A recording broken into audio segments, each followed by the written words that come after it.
Hello, hello. Uh, we're back again. Now with a game named Encased, a sci-fi post-apocalypse RPG. I don't know much about this game, but it's a sci-fi. It's a digital tabletop RPG, and it's a sci-fi, and it's apocalypse. That's all I know. I don't know anything much other than let's go. I mean, other than the character creation, because I've actually tried this before a few days ago, just creating the characters and then knowing how the games work, the tutorial. Then when the first mission started, I'm just totally stopped. So yeah, let's try. 1971. We woke up in a different world, where the Cold War ended along with the Vietnam carnage. All because of the Dome. The Dome. A territory full of anomalous artifacts, phenomena, and organisms. We still don't know what it is. An alien city? Some kind of a testing ground or storage? Whatever it is, no living thing trapped under the dome can escape it. Yet even this did not stop the research. The major powers created the Cronus Megacorporation to develop and explore the dome. Its secrets became a lucrative business. The Spires station was built on top of the dome to export the artifacts and import supplies and personnel. The city of Crystal Sands grew at the foot of the dome, eventually becoming a major transportation hub. All this required thousands of employees, and there was no shortage of candidates. Romantics, pragmatists, and adventurers of all trades swarmed recruiting centers around the globe, seeking jobs at Cronus. You were one of those people. In 1976, your application was approved, and you went under the dome towards the future. Whether a good one or a bad one, only time will tell. Okay. So that's that.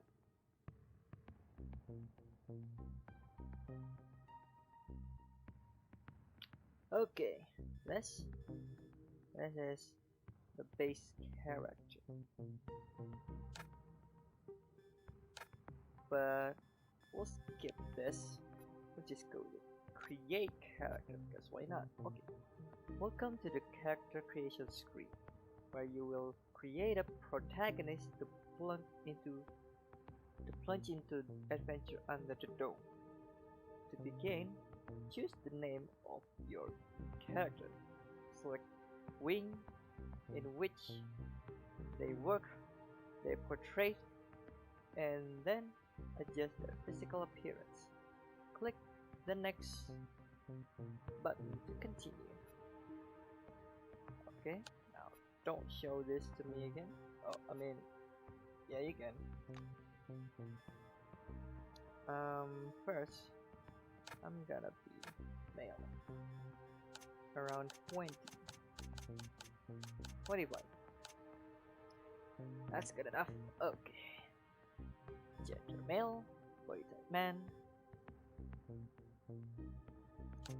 And I believe my previous head was. Oh, I can't zoom, but I can rotate.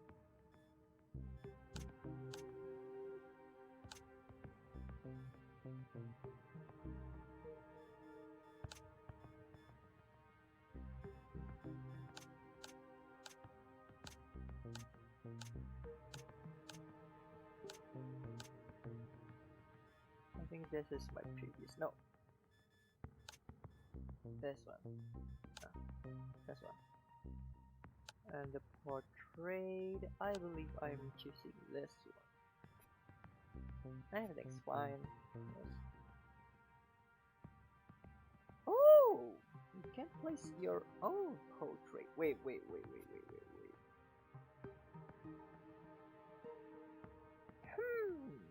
Okay, wait a sec. I wanna try something. Paste this, and then copy this.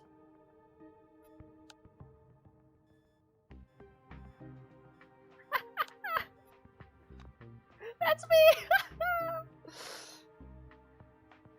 Oh my god, this is so stupid, I love it. Okay.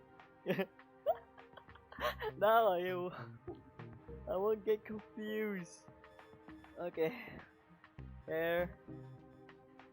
I'm Asian, so there's actually Asian,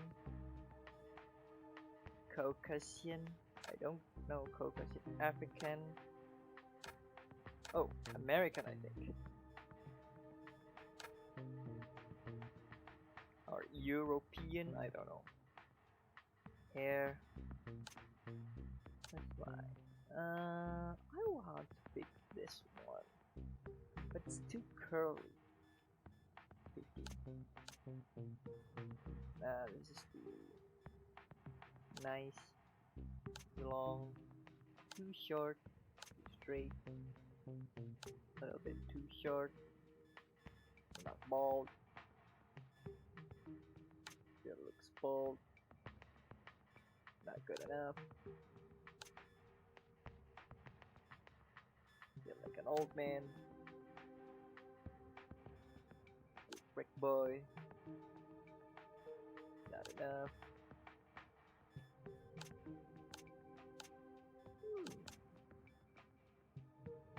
You know what? I'm gonna choose this one, and let's make it black. Definitely black, like pure black. This one. This one. Peaches. No. Peaches color. Right. Now you're talking. This is good enough. Oh yes, about this one. So there's a few. I'll explain to you. So this wings, this is your job, this is your role. Silver wing is, what I understand, is the hyper up. He will, the one who take commands, give a command, give an orders, doing the data stuff. Everything's not giving orders, but gathering data and discuss and something like that. And they have something called Psionics is, you can call it magic. And then we have, okay, Kronos divided into wings. The 5 departments are engaged in different activities. Using which choosing a wing affect the background of your characters, like tribute, values, initial equipment, and answer option in dialogues. So it's really affect the games. Yes, Blackwing is a soldier. Kronos is prisoner who will become a slave of the what, dome? Yes, will become a slave of dome. They got nothing except food and place to sleep, and they work so hard. Then we have this White Wings. This is the scientist.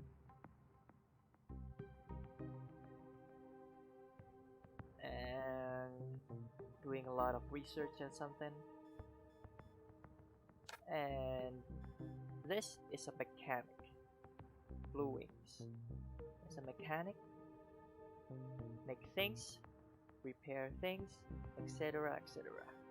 The previous game, I become the Silver Wing because I just like to have more charisma and psionics, and I think it's a good choice. I just want to do magic, that's all. Okay, each character in the game has a set of attributes, basic physical or mental characteristic. The higher the attribute value, the greater the advantage. In certain situation and the higher the initial level of secondary character and skill associated with the attribute. After selecting your wings, attribute points are distributed automatically, reflecting your wing's specialization. You can attribute them by reduce point from some attribute and inverting them in others. So, like I said, I have guts, stamina over overall health, affect hit point, regeneration, defense class, psychic. I want to have some they don't have brains actually. Now, I like having psychics, but I want to have more defense. And Gus can go to brain. 10, 9, 8, 7. I don't have 6, but 3, double 2, fortune.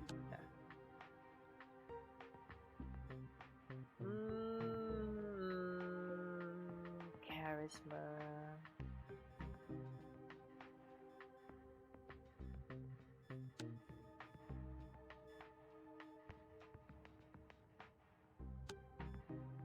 This is good enough. I don't like to have too much on one side. I would like to see it equal. Perception. Good enough.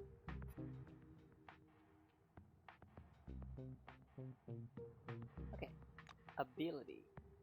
The Encased character have variant of skill that reflect their powers in specific areas, be it handling the different types of weapons, applying medicine, or repair equipment. We recommend to choose two applied and one combat skill, but you may select 3 skill as your tech skill. This is add additional 30 points to each tech skill. The tech skill, click on the start icon to the left name. Let's see. So 2 applied and 1 combat. Okay. So if you recommended 2 applied and 1 combat, of course Psyophness is the only one option for me.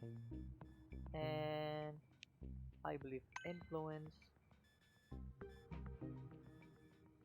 piloting, science, criminal, cheating. Luck helping your advantage with your feet movement speed.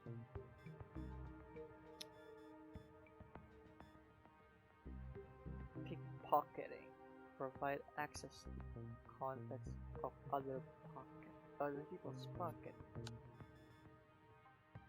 Sneak attack, cookery, art of cooking. Initiative 1 allow you to more accurately assess the situation in combat during random event. I don't know about piloting. Not really good at piloting. Science. Perception. Calculating the chance to see the enemy's stats. To assess enemy by the smallest detail of their appearance. It's a heavy weapon, it's criminal. I can use that, but I cannot use this. So 5 more. I can't use that, I can't use that.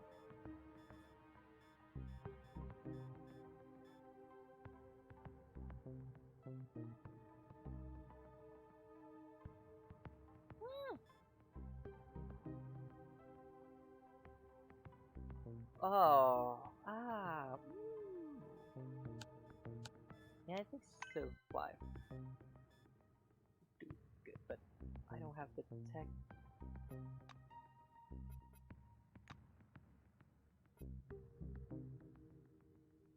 When creating a character, you can choose one personality trait for them. It has both pros and cons, and it's eternally optional. In case you create a character with low intelligence, one more additional trait as a backup hammer will add automatically.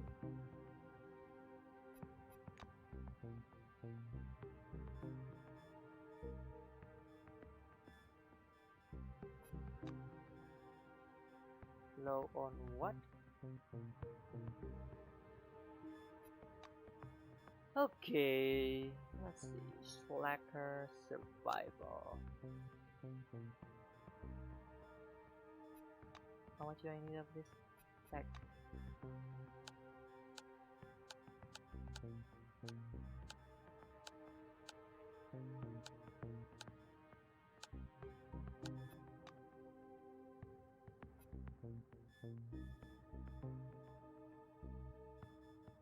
My tech is 7. Skill point level. That's the brain.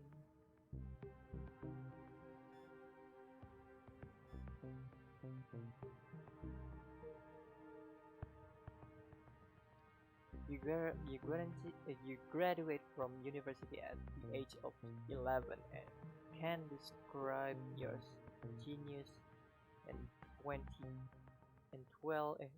languages. There are few things you do not understand on Earth, and as soon as you learn about the dome, you decided to go there. You are exceptionally smart, but you know so much that when interacting with the world, you get only half of the experience. So with this, great character is almost complete. Double check the data and confirm your choice. The dome is any secrets away. So wait, prodigy. So I choose this, and my tech is 11. Still can't use this.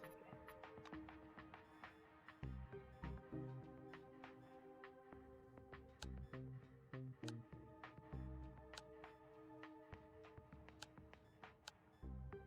Now the ability, guts, vampire, survival.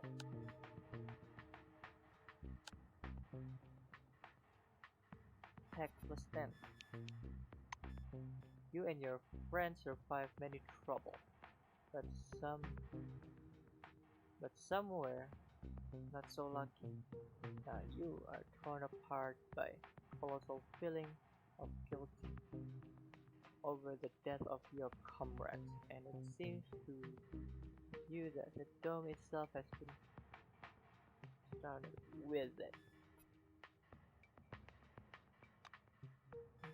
My text.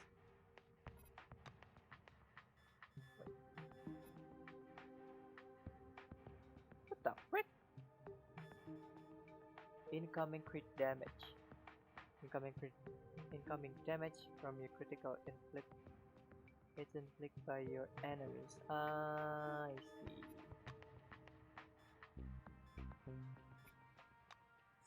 11. And I have 17. So I think I'm good.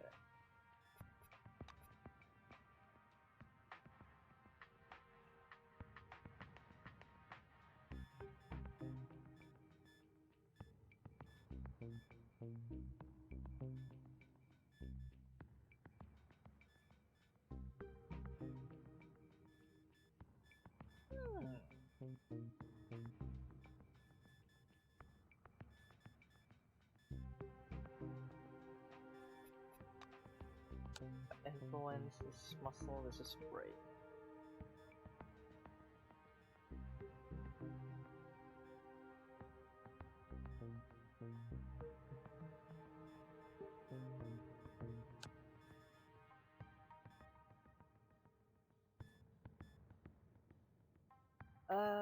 Okay. Man. Why not? Let's go!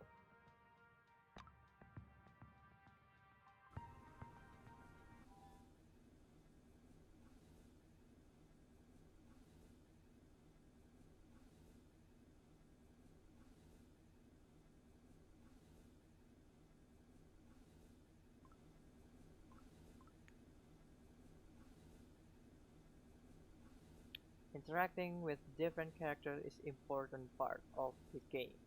To start the dialogue, click the character, and if they are set to talk to you, a dialogue interface will show up. From conversation, you can find out valuable plot information, clue, and even receive tasks.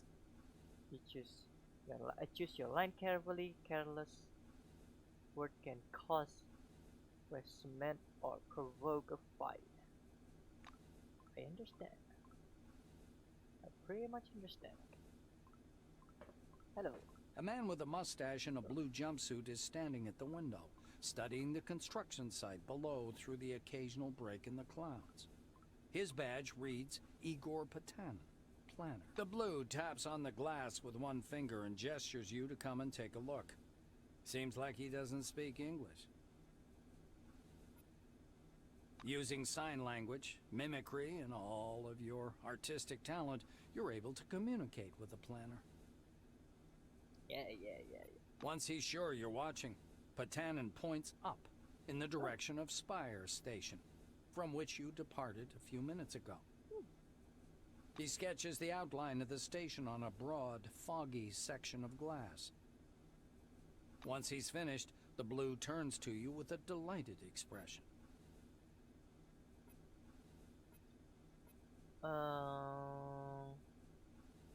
This time, Igor is quite laconic. He pauses, then confidently writes cargo and personnel in block letters, and draws an arrow pointing downward.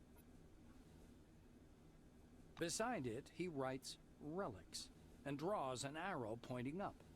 His R is turned back to front. I don't understand.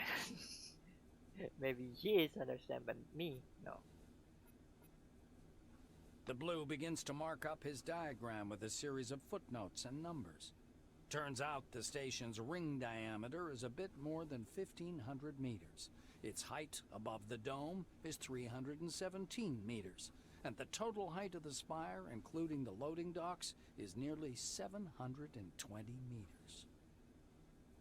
With a series of confident strokes, the planner delineates the capsule's movement scheme, drivetrain, and massive hydraulic brakes on the glass. The engineer stops you with a gesture, and after rummaging through his pockets, offers you a small candy. Oh! There is a picture of a crayfish on the white wrapper. Is this candy crayfish flavored? Thank him and put the candy in your mouth. It's surprisingly spongy and tooth-achingly sweet. You can only wonder what it has to do with crayfish. Okay, thank you. Various actions such as eating food, taking medicine, and may impose certain status effect on you. It can last for different times and be possible of positive or negative. Some attack And abilities can also apply a status effect that change the characteristic of the target. For example, bleeding or poisoning will gradually reduce health. And oh, Ubas. A tall woman is watching an ad playing on the monitor, arms crossed. The polished to a shine badge on her black overalls reads Elsa Olafsson, Security Service. She glances at you and offers her hand in a businesslike manner. Greetings. Please take all necessary precautions. By that I mean, don't turn your back on him. Elsa nods at the orange. Olafsson eyes your silvery jumpsuit and snorts. Really? I thought you'd be the one to tell me about it. After all, your department has access to all the orders and personal files. Her gaze shifts to the silver standing opposite and then back to you before she turns indignantly to the window. Say that there's no need to keep the orange handcuffed. No? Like I said before, this The orange is dressed in a prisoner. new jumpsuit. The shiny badge on his chest reads Quentin Bisley, Laborer.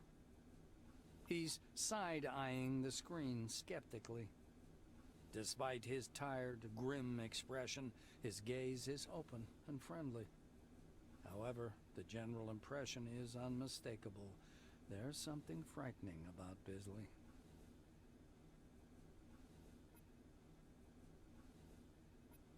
The orange's face stretches into a broad smile, baring his dentures to the world. Like everyone, duh. In a black car, under guard. There's other guys too, the ones who go through the front door. He nods at the black-winged woman beside him. Her nose wrinkles in displeasure, but she says nothing. What about the bracelet on his wrist? Quentin raises his hands to examine the devices. They call them humane handcuffs. How about that? Truth is, there ain't nothing humane about them. They zap you real hard the moment you get your hands on a gun. But they sure look nice. Bisley lowers his hands again and smirks. Okay.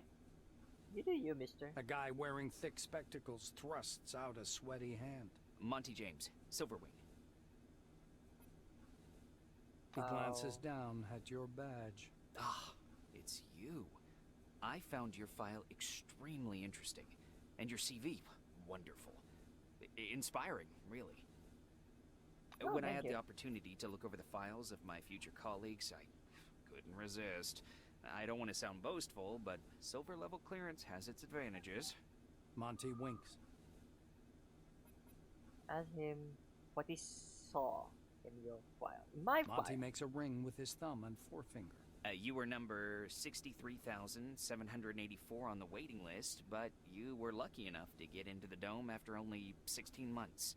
Really? Besides that, zero, nada, absolutely nothing. You're a dark horse for both the Foundation and myself. How exactly did you end up in this wing? You're no strangers to corporate spirit and want to be a part of the most important company in the world.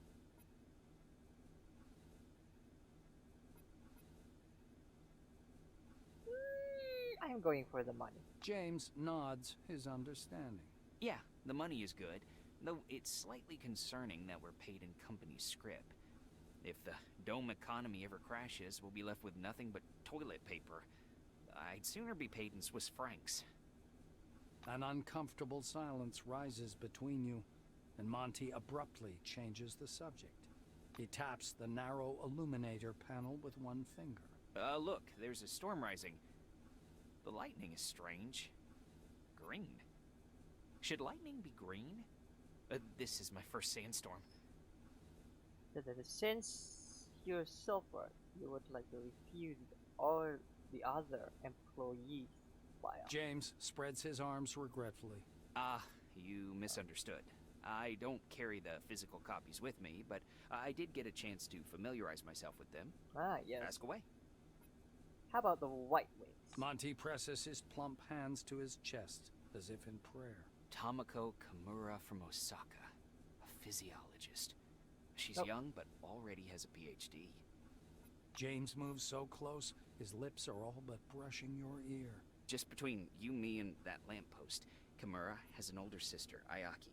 She's currently in jail, and Tamako herself spent 2 years in prison, but that is strictly classified. Okay, good enough. How about the blue The one? silver smiles and pats the blue on the shoulder. As the man turns to him, Monty raises his fist in some kind of a weird salute. Gagarin, Sputnik, Cosmos, Mir, Druzhba, Krasin, SSSR. He says in Russian. The blue's mustache twitches and his face wrinkles with a beaming smile. I like this guy. Comrade Patanin is from the Soviet Union. He's a highly qualified construction engineer. Took part in planning the Spire. He's no spy. Supposedly. Monty explains, turning to you. Let's go with the orange first. This is, Monty adjusts his glasses and peers closely at the orange's badge. Quentin Bisley. Grand Theft Auto 3 times and 1 B&E. He was about to go down for 12 years, so he filed for the Clean Slate program. And look at that. They accepted him right away. The silver shakes his head in disapproval and perplexity. Yeah. Let's talk about the Elsa Olafsson. black guy. Police captain, City I of mean, the Stockholm. black suit. Former captain, to be precise. Dismissed from service because of a conflicting article. Yeah, conflicting. Let's call it that. The silver says in hushed tones. The black gives him an unpleasant look, but says nothing. Yeah. How about you? Sorry, classified. Oh my god. Monty laughs. He's plainly flattered by your question. Harvard. Then I worked in the economics department at Supercolor. They produced a special television model for commuter buses. Did you know that? That was my research. Oh.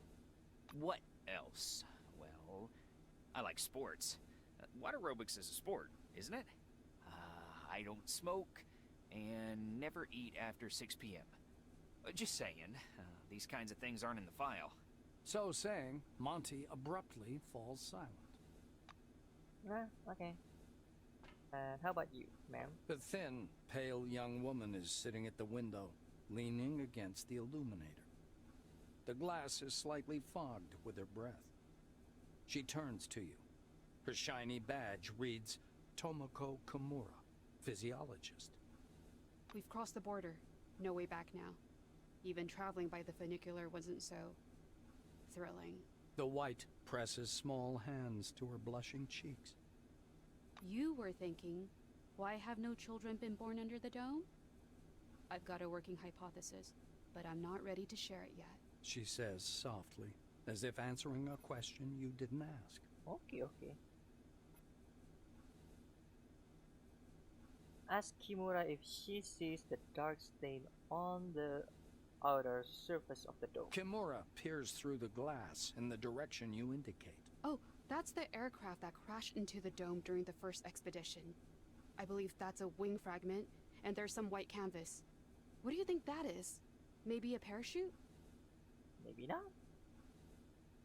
The white shakes her head, bewildered. I just can't believe it. It's all true. We're on our way to meet the future. Maybe? Kimura shoots you a surprised look. No, wait, You're familiar with the details of the briefing, right? To put it simply, the dome is a selectively permeable environment. The white draws an invisible hemisphere in the air. Inorganic objects may exit the dome without difficulty, but any living creature dies if transported back to the outside world. That's why we're all stuck here for an indefinite period of time. Wonder how allowed. Why? Things happen that way. Kimura is eyeing the dome's mesh, glittering in the sunlight. Supposedly, it's something to do with the atmospheric composition, but it's a weak theory. The difference of the air within the dome is so insignificant as to fall within the margin of error. Or to put it more simply, there is no difference. Okay then. She shoots a quick glance at the silver and lowers her voice. I heard a rumor, or a conspiracy theory, that we can leave the dome at any time, We've simply been told we can't. If you ever decide to test this hypothesis, don't forget to leave me something in your will. Okay, okay. What is this? Kronos Foundation presents gleaming, futuristic, state-of-the-art cities straight from the pages of science fiction. Well-paid, safe employment, career advancement opportunities, and a world-class social safety net. Noble and intellectually stimulating work in state-of-the-art laboratories. We're thrilled to welcome you to the Dome. Please hold on to the handrail and prepare for landing. Okay. Stopping by the door's porthole, Oh. you watch as the ground slowly I am approaches. surprised. I already do this before. It looks brown-black through the tinted glass and smoky blue at the horizon. It almost seems like the clouds are pulling apart there. You can discern the regular pattern of a settlement in the mists, hanging over the northern section. If this is the city, it's nowhere near as miraculous as the brochure. Just a few concrete buildings surrounded by sheds. It resembles the hab pods of a space colony in a sci-fi film. Yet, the scale is impressive.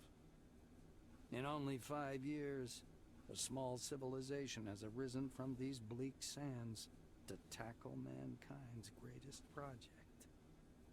The blues and oranges did their share of the physical labor, but the main credit belongs to the brilliant administrators from Silverwing. At least, that's what you were told during the pre-departure briefing. Just as you're about to move away from the window, you notice a whirlwind beginning to form above the ochre plain.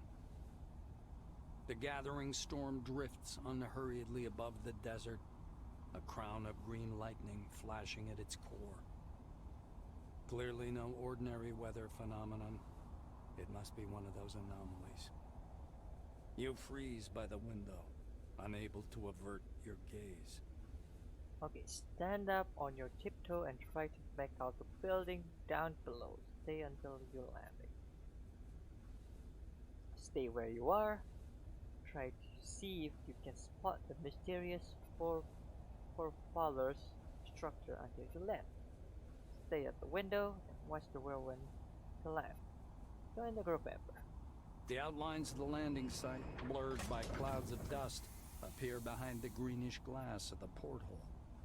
The capsule shudders as the braking devices engage. Okay. There's actually nothing special about that.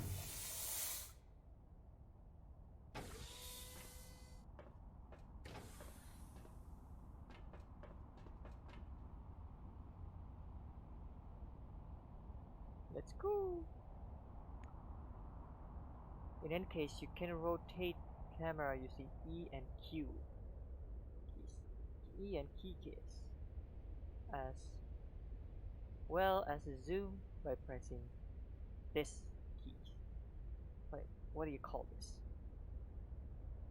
Camera is not tied to the character. You can move it using the keys WSAD.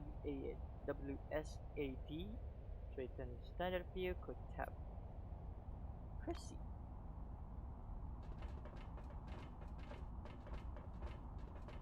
Please. Wanna go? Come here. Come on now, or you'll miss everything. A cheerful man in a white lab coat grabs you by the sleeve. A badge reading Ludovico Nuzzi, scientific analyst, export department, dangles loosely on his clean uniform, which still smells pungently of washing powder. Look over there. He points upward with a sharp, wide gesture and hands you his field binoculars. Yeah, let's take a You raise the binoculars to your eyes. Under fourfold magnification, the whirling cloud above the rust-colored plains looks even stranger. Its core glows with flickering green light and flashes rhythmically, and that rhythm seems to form a complicated pattern. Nazi bends close to your ear. Fascinating. Do you want me to bring some filters? If we intercept the red and blue spectrums, we'll see something amazing. It's like a signal, some kind of message. Stop watching the storm and look at the horde. Without tearing your gaze away from the binoculars, you turn around slowly, studying the dome's horizon. It's somewhat unexpected that the dome looks horribly empty. Your eyes find some construction pits dug directly in the sand, and concrete blocks laid beside them. There are almost no roads, or not sealed ones. Only one highway with yellow surface marking stretches among the sand drifts.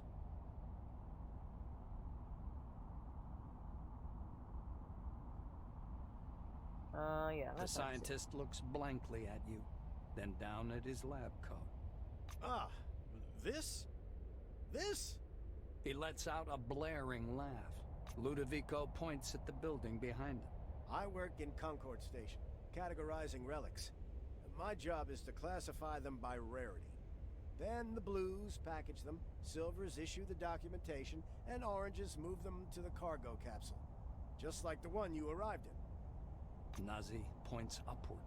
Then the capsule takes the relics way up there, all the way to the spire, then to Crystal Sands by the funicular. They get auctioned off and turned into money. It's not like I endorse this, but we all like ourselves a good paycheck, right? Yeah? He offers you his Yeah. binoculars once again. Do you want to have a look at the spire? It's amazing. But then you can look at the spire anytime. Now that sandstorm, that's what's truly amazing. Nazi looks from you to the capsule and to the landing terminal entrance. He flings his arms up. Oh, mi scusi. Excuse me, I'm so sorry. You'd better get going or you'll be late for check-in. Your colleagues are already inside, and the storm is growing stronger. Yeah, the storm is growing stronger. The White mutters in fascination, eyes glued to his binoculars, which is fixed on the spinning whirl of clouds.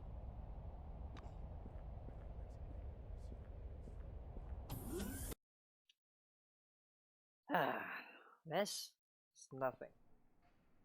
And I already play this, record this for an hour. What a waste of time, but fun nonetheless.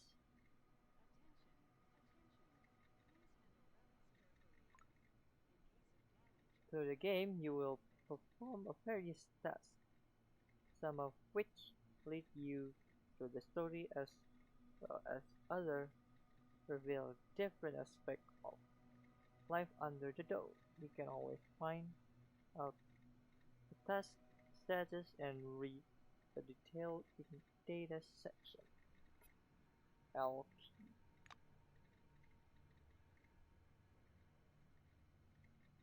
Hello. Mr. Rayhead, would you bring me... Silver wearing glitter spectacular spectaculous is sitting on the orange couch nervously fingering his badge which reads Monty James. A large suit rests at his feet with leaflet about the dome on Glad to top. meet you. And that studies your face with squint. Ah, it's you. How do you like inside the dome?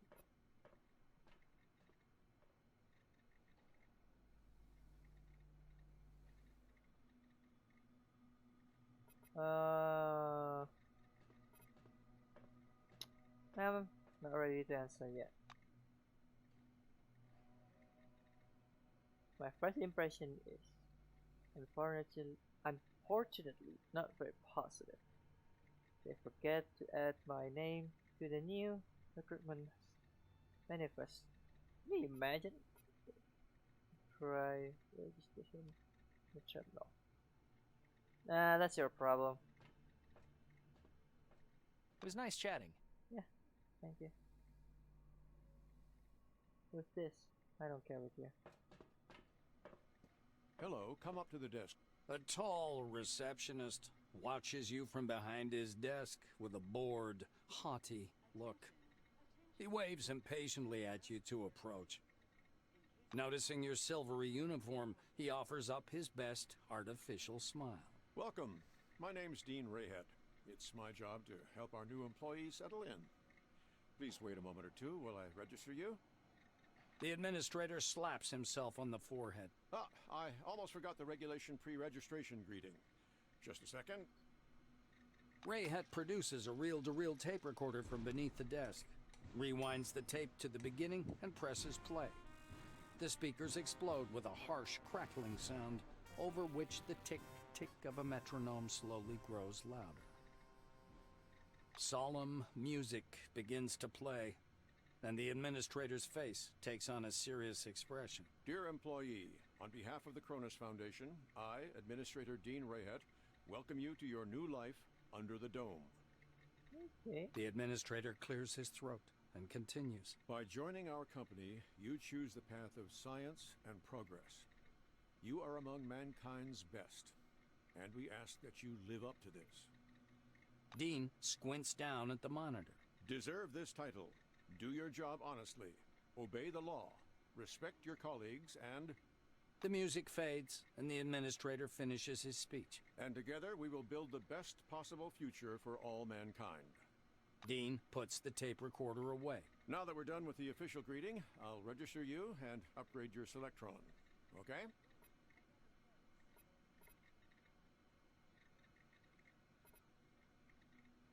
Oh, yeah. Dean's hands hover over the keyboard. He gives you a nod. Let's see. You spell out your first and last names and Blah, specify blah, your blah. wing, Blah, profession, blah, blah. and test results. The administrator's fingers fly across the keyboard as he enters your information into the Cronus database. Rayhead scans the computer screen. So your position in the waiting list was 63,784. You've been assigned to Magellan Station. A special bus will bring you there after a series of briefings. Please pass me your Selectron so I can update the firmware. Okay. Dean snaps the docking port of your pass to a recess in the casing of his computer. The administrator returns your Selectron. So, colleague, you now have first-level clearance, which gives you access to the archives on the administrative level, the warehouses, and basically everywhere else except the secure facilities. You also have admin privileges at most terminals. Dean continues. All new employees have a short list of tasks to perform on arrival. Do you want to hear all the details or just the short version? Let's just go with the short. Rayhead snorts. To make it short, get your uniform from storage, your weapons from the armory, pass the Psi abilities test, and complete your weapons training at the training zone. Then learn how to use the scanner, avoid anomalies, and properly catalog anything you observe. Last, go to the waiting room and wait for the bus to Magellan. Dean sits back in his armchair. That's it. I hope there aren't any questions. Rayhead claps his hands in satisfaction. Great. He reaches for the tape recorder, but thinks better of it. Protocol calls for a little welcoming preamble, but dash it all, that's nonsense. Welcome to Concord Station. Okay. As he's about to turn away, Dean suddenly remembers something. Oh yes, I sent your mail to your Kairos. Check your new messages. Well, that's all, I think. Message sent to you by various game characters and stored in the message section of your Kairos. Message from some employee's computer also end up there. All new messages are in the inbox tab after the reading. I move to the archive tab. Okay. Wait, it's just a bath. And we go.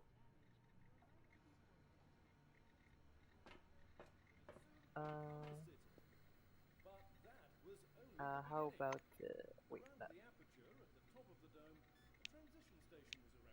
which was called the Spire. It's a pure engineering miracle. This is my quest messages. You must uniform blah blah blah. We are Cronus, your reliable guide to the world Okay. of the future. When the dome was found, a small research... Behind the storage counter, you see a small, neat guy. His gingery hair shines with something like brilliantine. His badge says, Sidney Maynard, storekeeper. The silver perks up at your approach. A thick logbook appears at once from under the counter. Sidney puts on thick glasses that seem to age him 5 decades in an instant and studies the lined pages. The silver finally stops and pins down a particular page with his finger. Now, this is your first uniform requisition, right? Yeah. You can also purchase any equipment you need for the desert directly from me. Okay. Maynard adjusts his glasses in a businesslike manner. And before I give you the uniform, please listen to these short instructions. Okay. Sidney fiddles with his hairstyle. So, I'm not going to sugarcoat it. Life under the dome can be dangerous. You may get shot, spill acid on yourself, get electrocuted, or suffer the effects of a dangerous anomaly. You may also freeze to death or get fried. Okay. That's why it's important to wear protective equipment when traveling outdoors. Of course, in hazardous situations, the equipment will get damaged, and the more it's damaged, the more often one has to repair it. The silver steps back from his counter to indicate the repair kit boxes piled in the back of the warehouse. Okay. He points back at the shelves behind him. We've got repair kits for this gear. There are Blue Wing specialists ready to help you at any large base, of course, but they're not always available. So, you'd better learn how to use repair kits and workbenches on your own. It's a useful skill. I see. Sidney rests the logbook on the desk. That's all the instructions. Now, I'm going to issue your uniform. Wait. The silver disappears into the back for a while and returns with a small package. Unfolding the package, Maynard shows you a brand spanking new uniform. Wait. Oh, look at that. A silver suit jacket with coal black shirt and dark trousers. Sidney studies the way the light reflects from the cloth as he lovingly smooths the jacket with one hand. The Silver Wing uniform is fit for field conditions, just in case. But something this fine, you should treat with care, you know. I know. He raises a finger. One more important thing. In accordance with Order 16-225, helmets and gloves are not issued, but they're available for purchase from me. Please bear in mind that a full set includes headgear or a mask, jacket, trousers, gloves, and boots. Okay. Sidney hands you the package. Here's your uniform. Enjoy.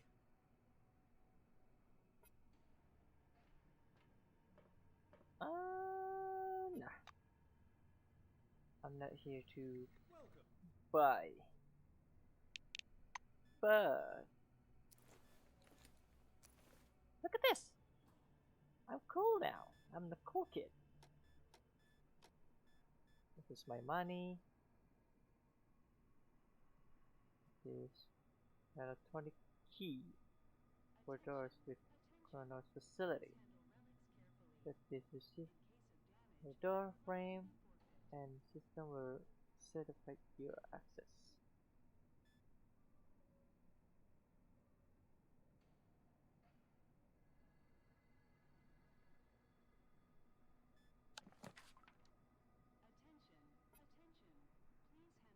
Accept. Who's looking for? Okay.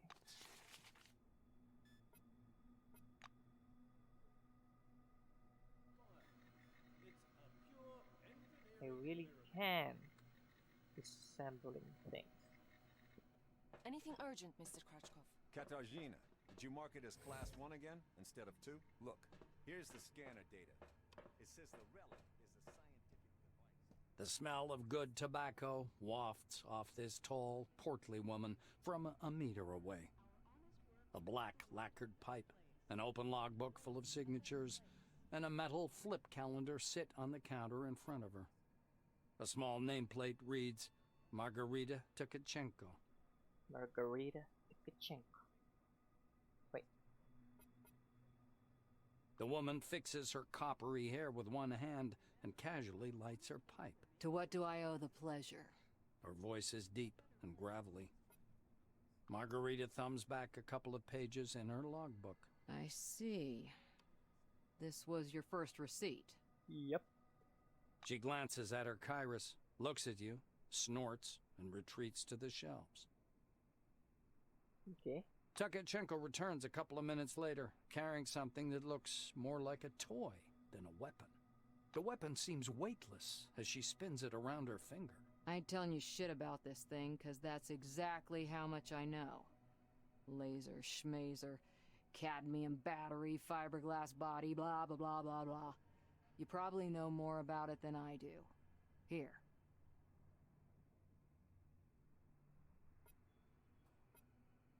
Accept the fire carefully with the barrel aimed down, like you train. Margarita drags on her pipe and releases a puff of thick, yellow smoke. I see you know the rules and won't cause problems. The black regards the Andromeda suspiciously. Fuck it. If it breaks, bring it back and I'll trade it in for another one. There was a little cloth in the box it came in for cleaning the lens. That's all I know.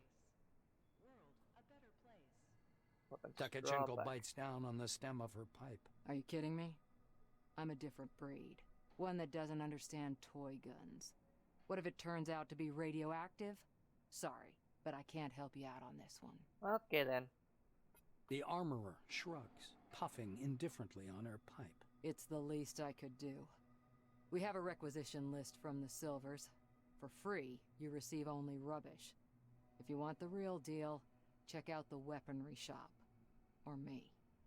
Okay. Leaning over the counter, the black points somewhere off to one side. Now it's time for your training. Fatherby is already waiting for you by the big gate. He's a bit dotty, but a good man nonetheless. But before the training zone, go see that wizard guy with his toothpicks. Be careful around him, though.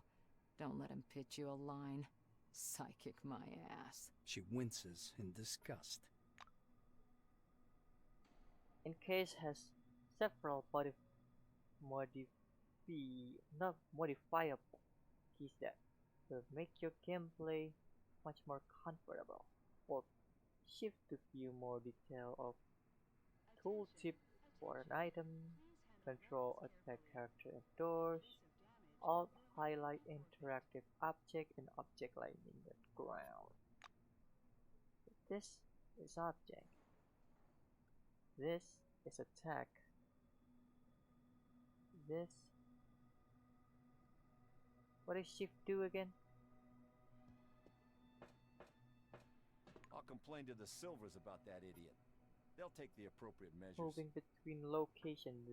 The game world is vast and divided into many separate locations, some of which may temporarily inaccessible. Transition between locations usually looks like a door sealing off darkened area. Hatch or specially marked area. If they are free, click on them and then character will open the portal and move through. Okay. I hate those oranges. What the hell do they break locks for? My internet is out, but that's fine. Well, you've got quite an aura. A lean Silver with thick black hair and a huge cigar clamped in his teeth is sitting in front of you. As you approach, he flashes a sly grin and slowly raises an outstretched hand above the table. Something really weird happens. All the paper clips, pencils, scattered toothpicks, and bits of trash float up from the table and hang in the air. The silver badge reading Andre Mihai, Science Instructor, floats up as well. You thrust your hand forward, and your outspread fingers emit barely visible sparks of energy. Pencils, paper clips, toothpicks, and pistachio shells dance chaotically in the air. The silver sticks out his lower lip as if to say, not bad, and gives you a thumbs up. The objects clatter back onto the table. Here for the briefing, huh? Shall we get to it?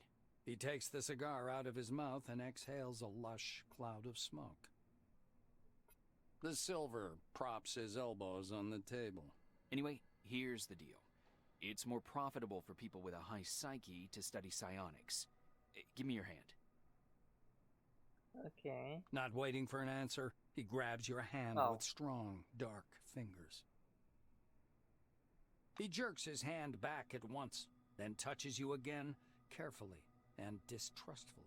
Whoa. You know you've got one hell of a talent, huh? Slimy little bastard, you.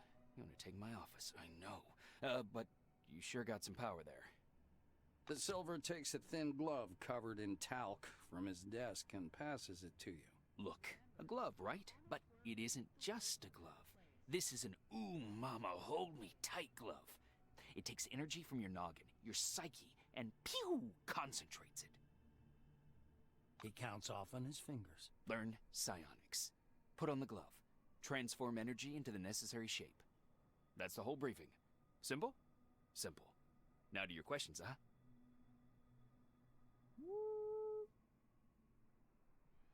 No, I'm just leaving. Thank you.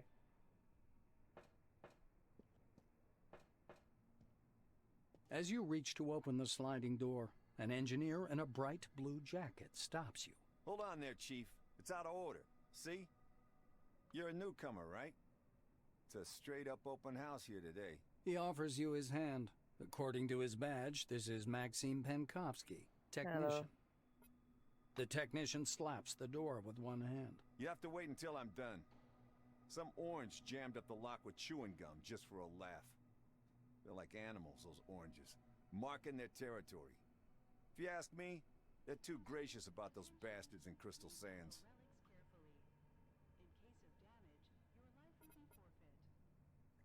Oh, I'm trying this one and they give me a lockpick. Penkovsky chuckles.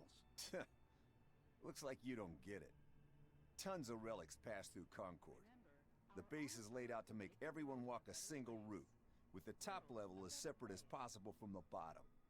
You get the memo? Yeah, I get it. He turns back to the lock. So in the meantime, take a load off. Have a coffee. Loosen up. Watch the storm through the window. You'll be seeing a lot of those out here. Yeah. Maxime extracts a thin, sharp, precision probe from behind his ear and dangles it in front of you. Though there's another way. You want to learn something about picking locks? It's a useful skill in all sorts of situations. He looks at you expectantly.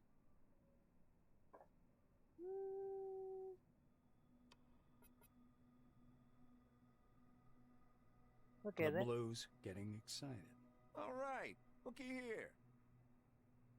Penkovsky presses his pick lock, and an odd device resembling a hybrid of a screwdriver and a can opener into your hand. Using a mechanical pick lock is easy peasy, no special skill required. They wear out after a few locks, while the old-fashioned kind is another thing entirely. Cheap, one use, but one has to know how to use it right. That's a tool for a master. Maxime takes out another pick lock and crouches by the door. He gives you a quick lesson on how to pick a lock. By the way, you can carry your tools in your belt. It's much handier to have them right there. Penkovsky shows you his utility belt, where he keeps all kinds of tools and gadgets. Actually, finding tools under the dome is no problem at all. There are even devices for hacking terminals and so on. Maxime hoists up his belt. The Blue solemnly raises his index finger. And one more thing. Always use brand name stuff if you can. Groovy produces good kits. Modus and Supercolor do too. They've all got fat contracts with Cronus, so they care about quality. Okay, He looks at the door again. Damn these locks. Though I'd rather be doing this than fixing hab pods. Those are a real pain in the ass. Nah, it's your problem. Through the game, you will come across a locked door or container. Fortunately, they can be unlocked. Just right-click the right button on the locked door and select desired ability from the list. The use of the special lockpick increases the chance of success, but those unusual develop rather quick. In addition, you can break down doors with brute force, or if there's a terminal nearby, try to open a door with it. Okay? Lockpick, electronic. I repeat, get a lockpick and attach it to your utility belt. And then, apply it to the door. Yes, apply is the proper word.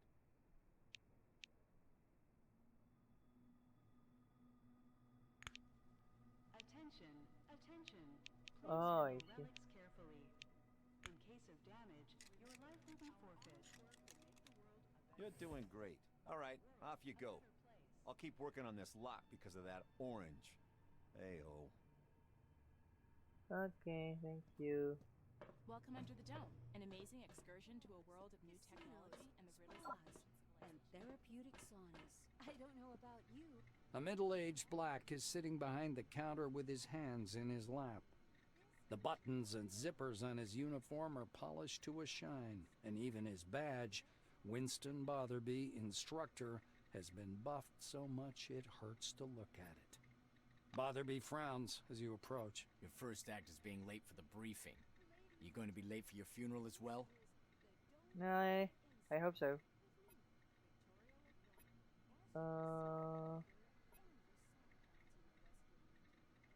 The black looks you over. Yes, I see the weapon received checkmark. Looks like you are fully prepared to disappoint me. You are prepared, right, employee? Botherby leans over the counter and directs you to the doors. Behind this door is a combat simulation computer. Launch it and begin your course. He raises his index finger. The conditions in the training zone closely simulate those one would experience in the field. Your goal is to avoid getting lost and dying of dehydration.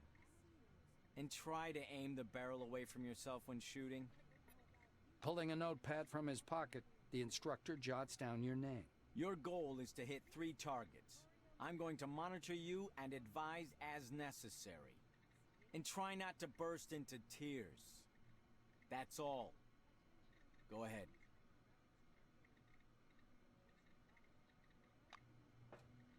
Ladies and gentlemen, this is the dome from the inside.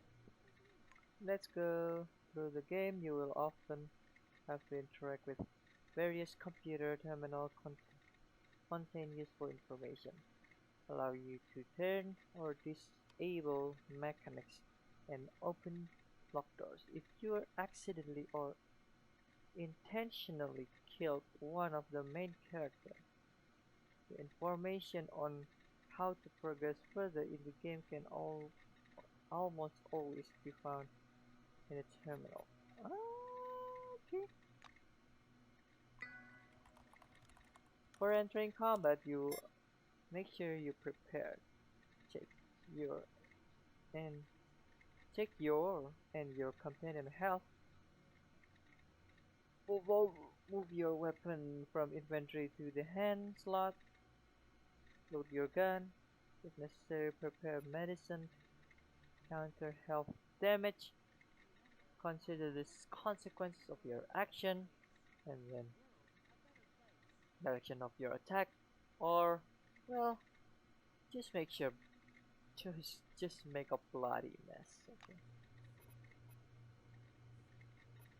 Wait, I forgot to put my weapons. And what is this?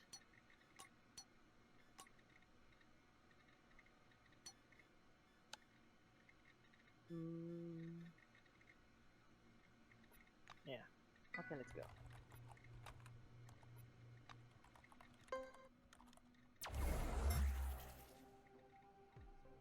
Encased has turn-based combat system.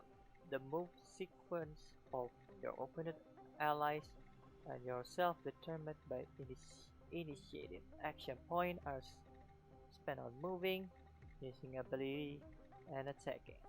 If after performing your desired action you still have some action point left, you can spend them on increasing your defense by clicking on the cover button B, or you can finish the current turn and save them for the next one.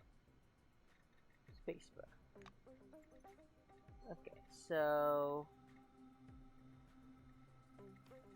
what I learned is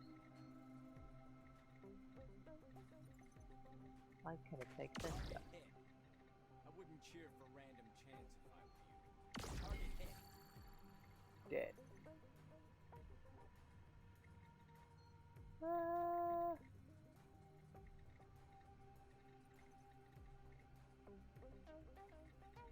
Let's go here.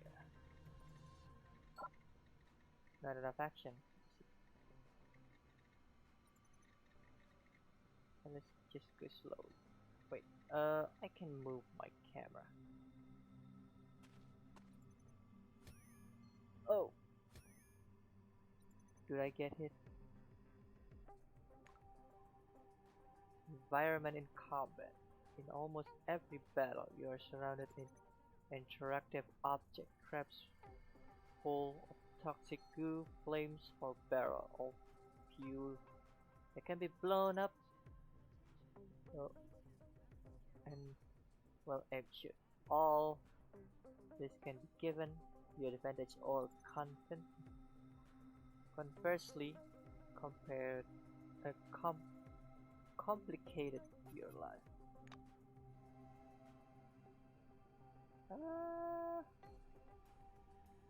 Let's hide.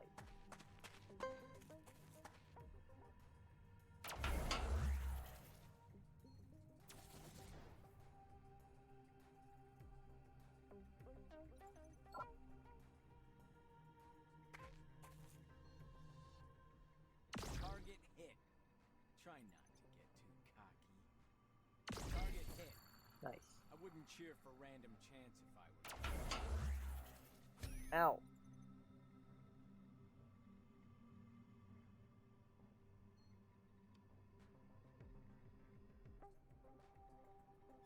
How much do I need for an attack?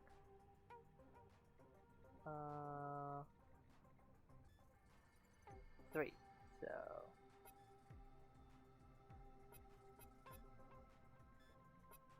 what if I choose psychic?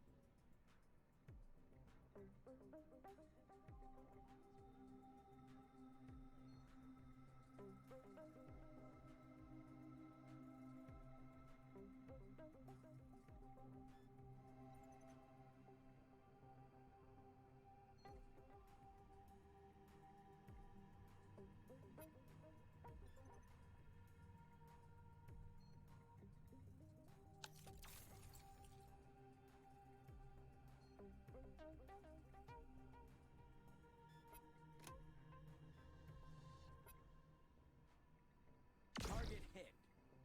Thrilling news. Target hit. I can't help but say I'm stoked. Okay. That's an easy job. Make sure to... oh, yes.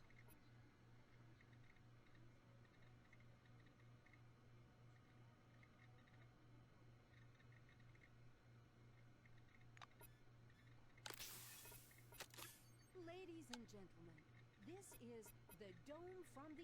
Botherby nods grandly. You made it through training without making a total fool of yourself. Congratulations.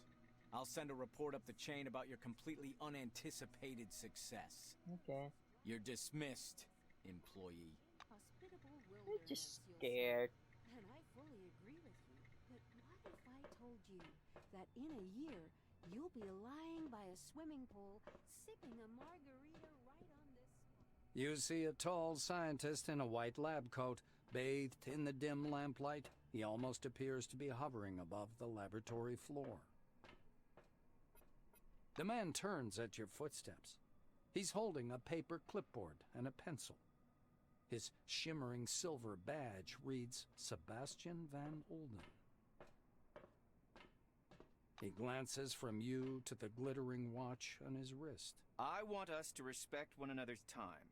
Please speak loudly, clearly, and to the point. You must be the newcomer I was told about. Nice to meet you. Nice to meet you too. Finished with his unusual greeting, he offers you his thin hand. Please handle relics carefully. In case of damage, your life will be forfeit.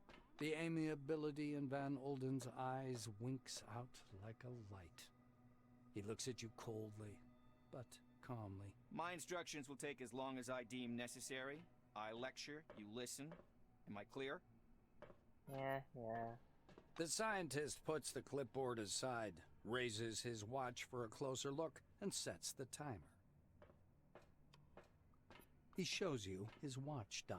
According to the rules of this briefing, I have to touch on a large number of topics. Therefore, I will do so very briefly. Do not interrupt me. When I'm finished, I'll answer your questions. Within regulations, of course. Sebastian produces his handheld and clicks some buttons. I checked your scanner. It's working and is connected to the Minerva database. Everything you scan will earn you Kronos or Forefathers knowledge points. The instructor watches you with displeasure. Are you listening? Scan everything that might be of scientific interest.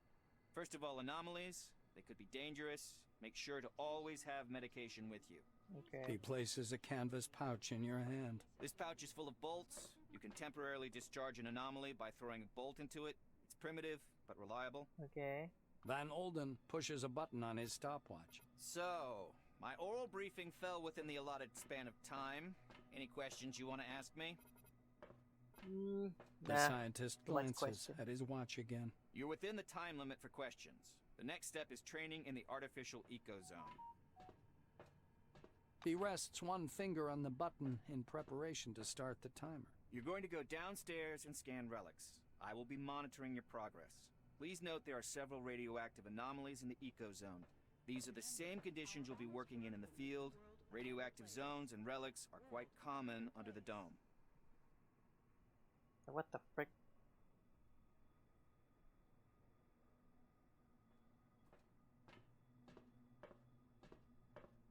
Oh, I see.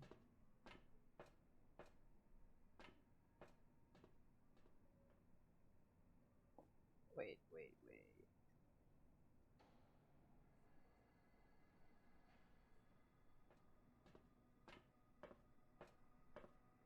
Okay, continue. He smoothly extracts a jar of yellow pills from his pocket. Here's your ARAD 3. And one more thing. Just a moment. And I fully agree with you. But what if I told you that in a Welcome year... under the dome. Please stand by for decontamination to end. Margarita right on the spot. Sounds like a sci-fi story. But we aren't strangers to sci-fi here. Yeah, the scan ability. To perform the scan, select the ability in panel and click on the object that you want to scan. For each successful scan, receive knowledge point, and the data obtained in the process is stored in the Kairos X key. The detailed plans are ready, and according to them, there will soon be a real resort. Get started. Van Olden gestures back at the ecozone. You haven't completed scanning everything yet. Finish the task first. Okay.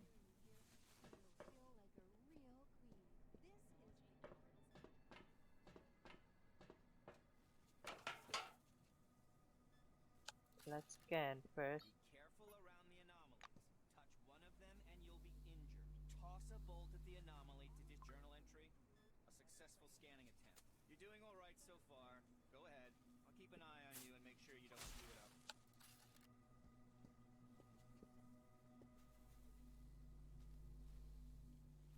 Journal entry. 2 objects scanned. And again, watch out for anomalies. Touch one and you'll be injured. Toss a bolt at the anomaly to discharge it.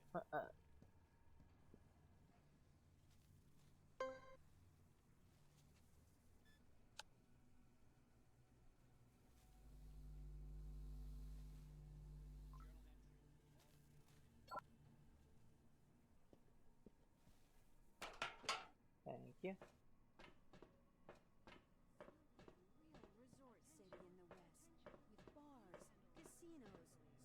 Sebastian meets you on the platform. Your finishing time is within the acceptable range. He clicks the stopwatch button, fixing the result time.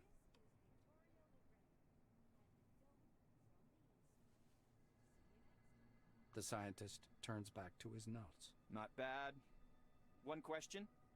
You observed several anomalies while scanning. Why do you think they appeared? I'd like to hear your opinion.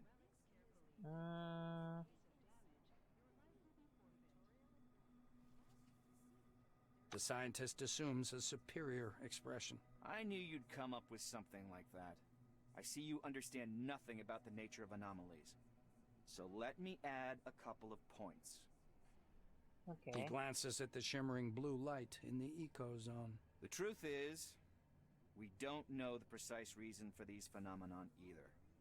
We actually know nothing, no matter how much we try to convince ourselves otherwise. I see. Sebastian points a thin finger at the clustered lightning. I personally believe that the anomalies are the dome's security mechanism. The ones you saw are relatively harmless, but there are different anomalies in the desert, phenomenon that toy with the human mind. Van Olden clasps his hands behind his back. I know you don't care, but I'll say it anyway. Scientists today are required to be wonder workers who can heal cancer with a wave of their hand and solve the secrets of the universe during their coffee break. For some reason, no one wants to understand that fundamental science is always an investment in the future. It produces no answers here and now. Yeah, I The understand. White's gaze strays back to his clipboard. If something terrible happens under the dome one day, and I'm sure it will, science will protect no one. That is all. Off you go. Welcome under the dome. An Okay. amazing Please stand by for decontamination to end. in a year, You'll be lying by a swimming pool and receive a colorful leaflet. Now this Ed, is spit it where out. I can see that something's bothering you. the game starts. It's a bit of a private matter, you see. God. Come on already. We can't just hand Miss Norway.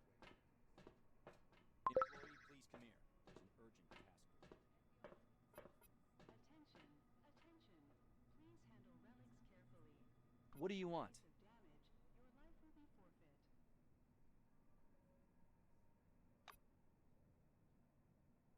The badge on his chest reads Adolf Smith,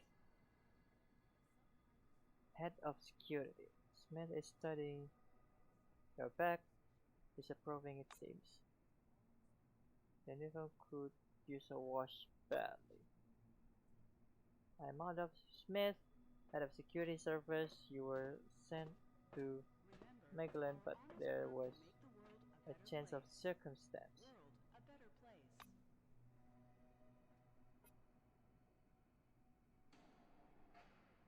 I've got an urgent order for you. Your help is needed at nearby object. Mr. Kingsley is waiting right now to give you assignment. He'll tell everything himself. Take head. Other silver, you say? That's strange. There weren't any Silver Wings personnel on the new arrival Wednesday.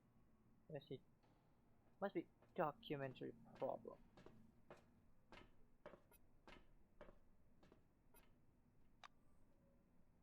Come on in, please. Video phone is on the wall over there.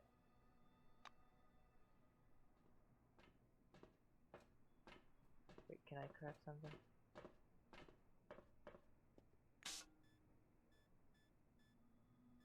And the gunpowder, gunsmith. Oh, this thing.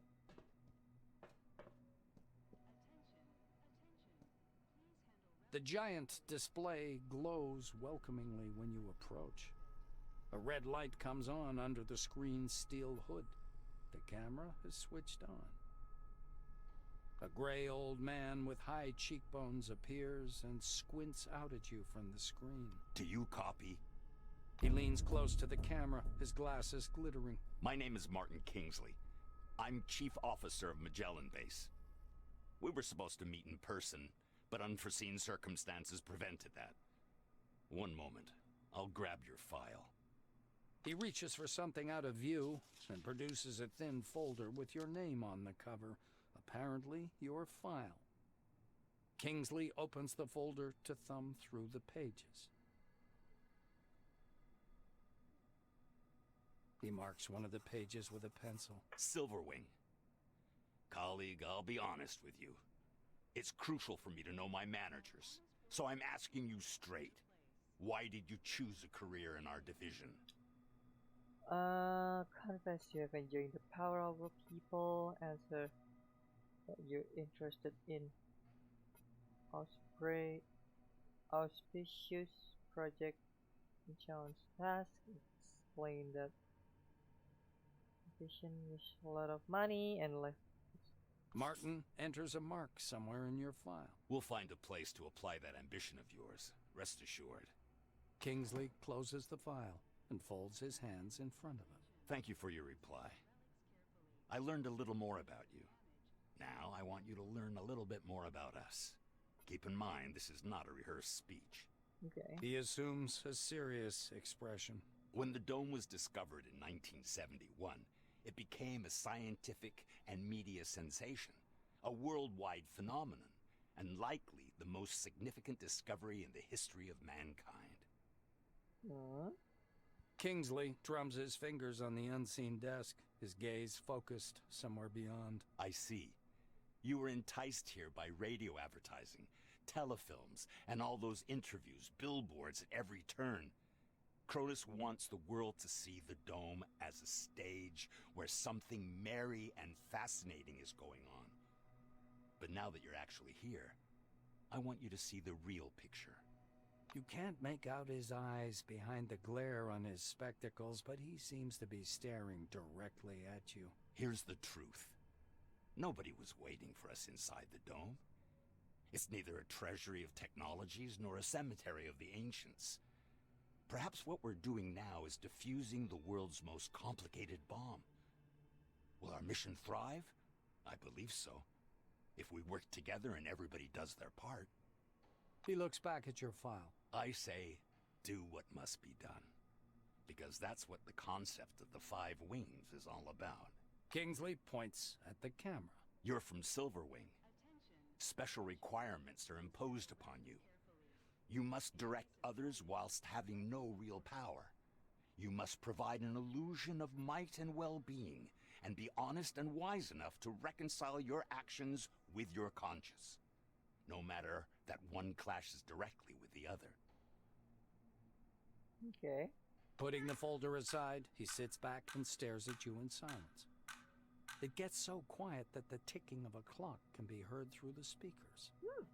Kingsley sighs quietly. You were probably waiting for some boilerplate welcome speech, but I prefer to talk about real-world problems. Glad to meet you.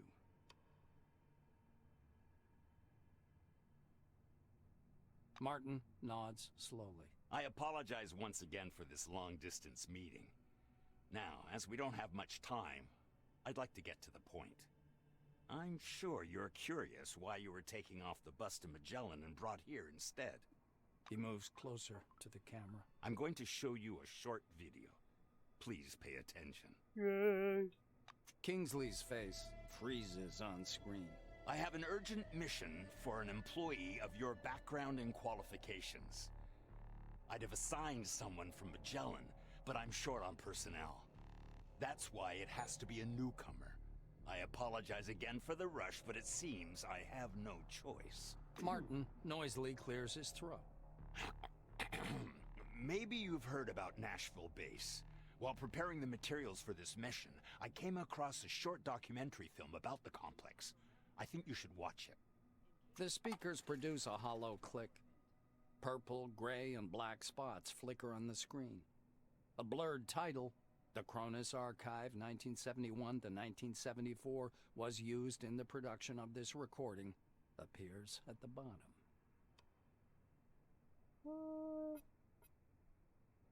The shadow of an airplane flies across a faded yellow desert. A cheery voice fills the room. Every day, our researchers uncover more and more of the dome's secrets. There is no doubt the underground structures, so-called objects, are organized according to some pattern. Though early on, the importance of the relics to scientific research was considered insignificant.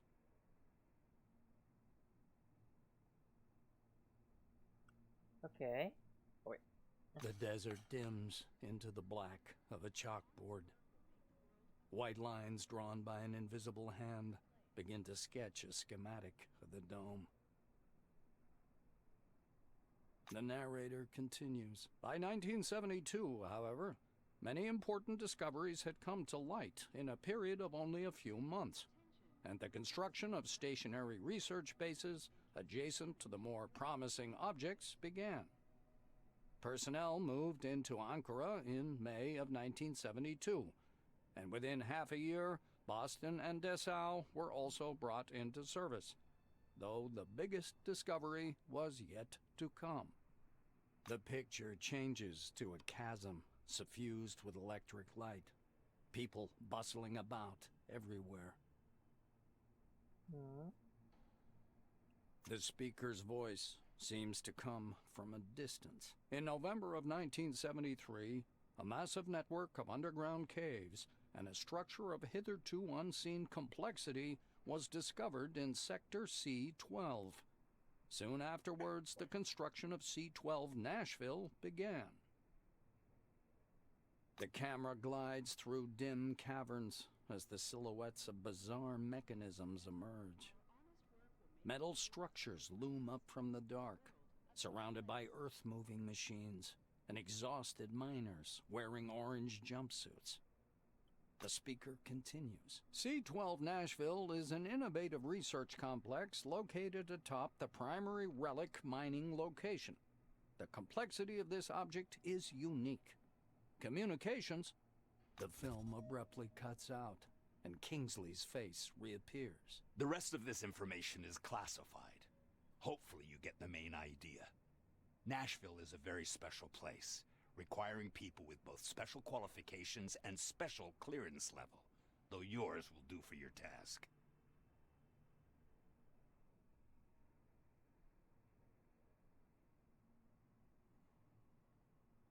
Martin adjusts his glasses. So, the task. Nashville base stopped transmitting and receiving signals yesterday evening. A reconnaissance group was sent out earlier today, but we haven't heard anything from them yet either. The chief officer rubs his forehead. Normally, I would never give this task to a newcomer like yourself, but I just don't have enough people. He looks down at the documents again. Furthermore, the group was lacking someone with your specialization. I thought the mission would be quite straightforward and didn't send any administrative personnel. Now I suspect the Nashville situation may be much more complicated. Kingsley is looking into the camera once more. Your task is to get to Nashville, figure out whatever's behind the communication problem, get in touch with the group, and work with them to solve the problem. The chief officer carefully returns the documents to the folder. You notice his hands tremble slightly. Go downstairs. The truck must be waiting for you in storage. This task is urgent, but a small delay is acceptable if there's anything you need to settle here first. That is all. Any questions?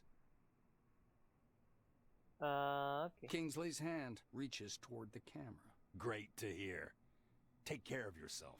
I'll talk to you later. Prepare yourself to leave the base, defense the perimeter, and venture into an outside world of dome, where you must rely solely on yourself and your companion.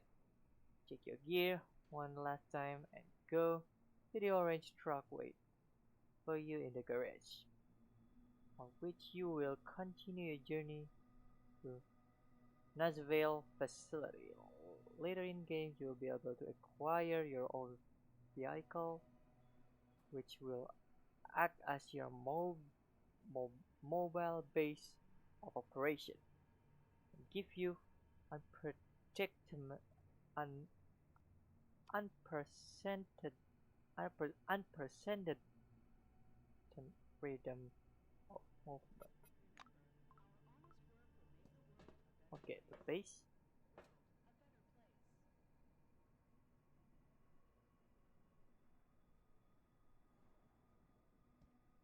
It's truck. Having a bad day? Squabbling with the wife? Scratched up the paint on your car? Oh, why do you hate me so much? What did I ever do to you? Let's save the drama. Where's the cargo manifest? I know what it is. I know it came from Campbell.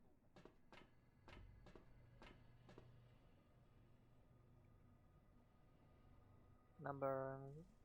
You must be transported. Spoken. The door is half open. Young woman is sitting sideways. The driver's seat, like saying, "Oh, hello there." She's open. I'm Kara Morgan, and you're no visit. Going to Nashville, right? What's your name? How do you feel? Do you mind if I smoke in the car?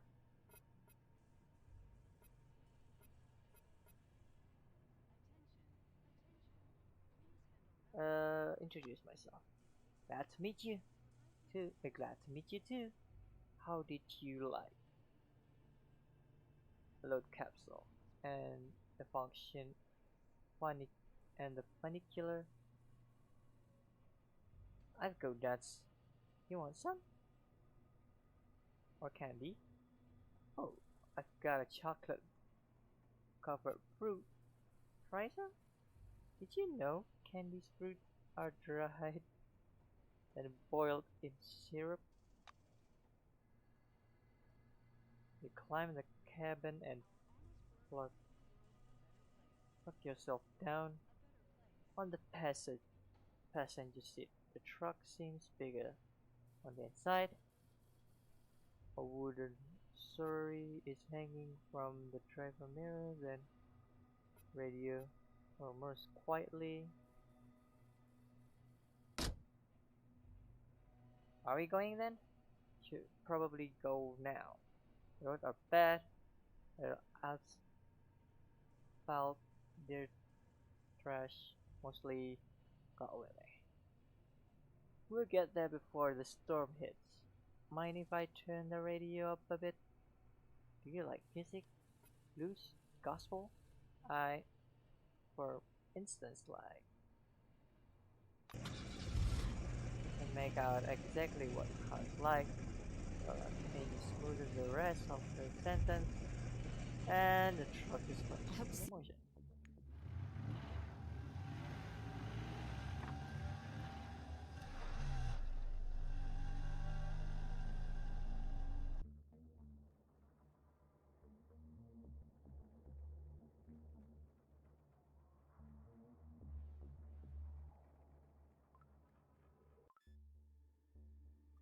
The highway leading to C-12 Nashville is blocked by an anomalous storm, and you're forced to detour over a mountain pass. Soon, the radiator boils over, and you have to stop. Clara lifts up the hood and thoroughly examines the steaming radiator. The engine's boiling, so we'll have to wait. You do know what happens when a car boils, right? The Blue shuts her mouth abruptly and stares anxiously at the dark funnel cloud dancing on the horizon. Now that you're on higher ground, it's clear that the storm has overtaken a fairly large section of road. It will be difficult to pass.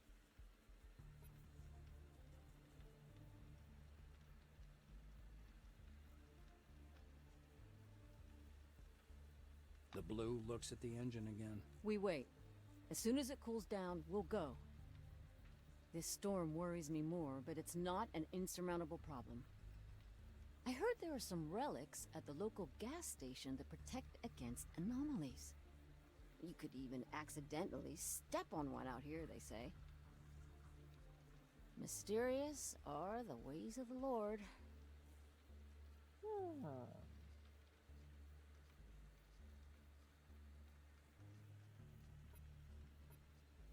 Your companion perks up a bit.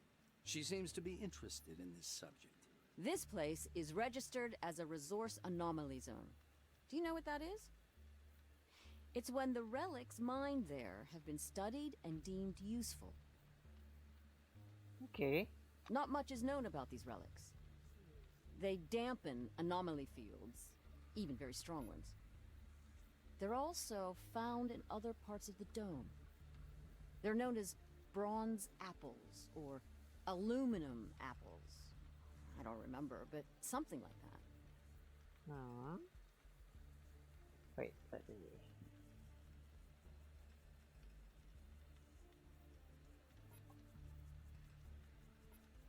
The Blue looks at the storm once more. There've been more and more of these lately, and they're getting stronger. I personally think it's divine judgment for how we've squandered the riches under the dome. She sighs and squirms. I knew people who got caught in one of those storms. They blow up so fast, there's no chance to get away. God rest their souls. The Blue makes the sign of the cross.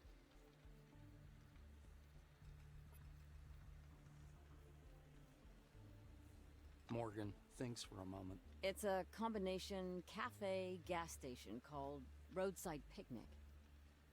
Never been there myself, but there's something off about it. There are several anomalies around there and weird relics.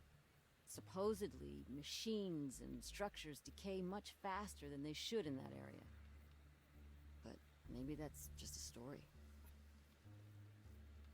Okay. Let me check what are you talking about.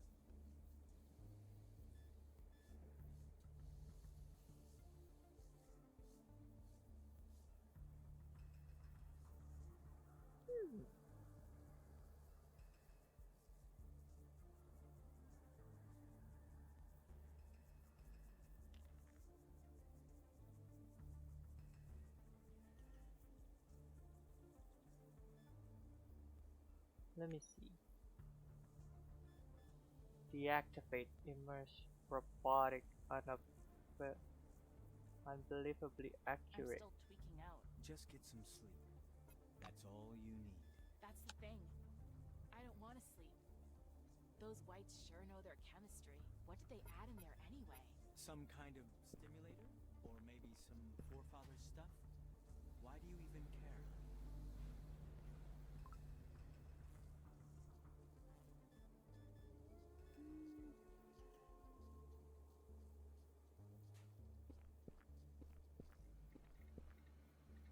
Who the hell goes there? Come on in, since you're already here.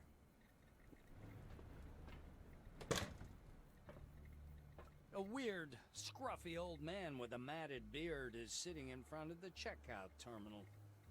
The badge on his blue jumpsuit is long since bleached away. The name Aaron Melville is written there in black marker. With a groan, he picks up a magnifying glass and, peering through it, begins poking at the keyboard with one knobby finger. The computer plays a short tune. "Checkmate," the system declares. The old man angrily sets the magnifying glass aside. A Grandmaster? You're a piece of junk, not a Grandmaster. And a cheater to boot. He raises his head to squint in your direction. Eh? What do you want? I don't advise eating here, and there's nothing to buy. And either way, we're closed. The shopkeeper rises from his seat, and you notice he's sporting a peg where his left leg should be.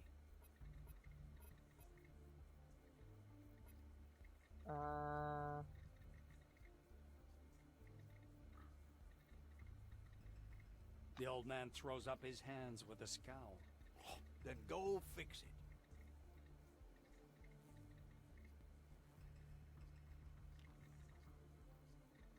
Melville reluctantly points a crooked finger at the front door. Go out there and walk over to the gas station. Go down to the basement. There's an anomaly, a tree. It's glowing. And there are some golden thingies hanging off it. We make special devices from that fruit called anomaly protectors.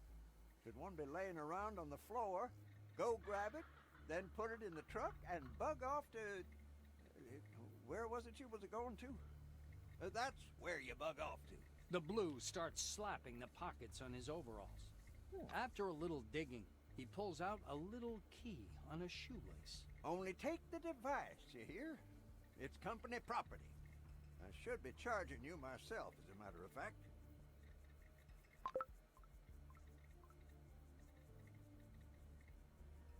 Okay, where to go?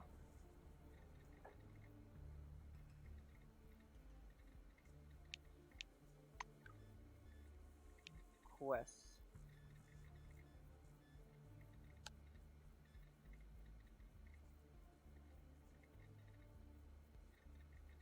Anomaly Protector is the basement of the gas station and gives you the key to the basement door. And where is the basement?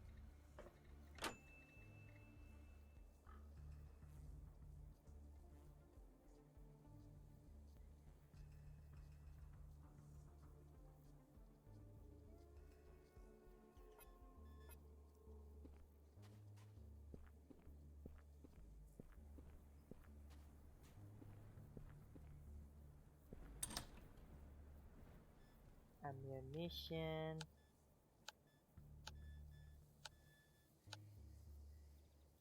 Scissor and duct tape.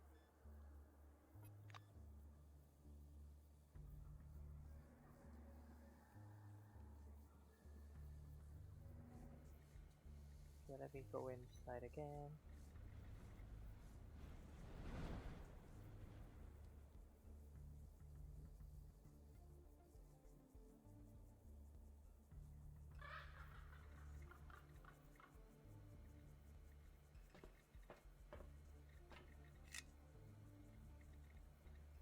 The old man's coffee is terrible. Uh-huh.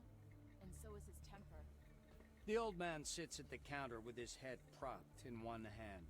No food, no supplies, and the coffee is horse shit. Get out of here. Oh, it's you again.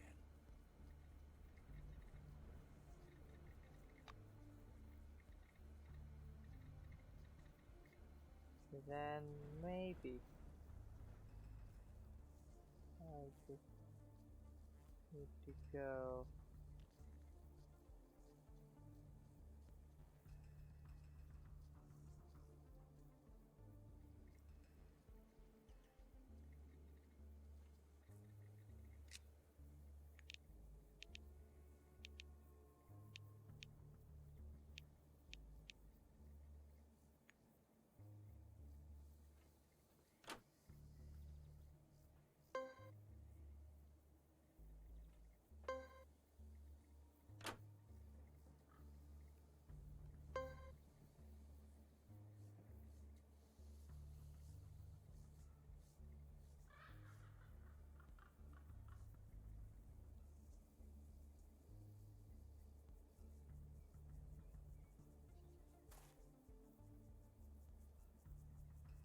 Where is this basement you're talking about?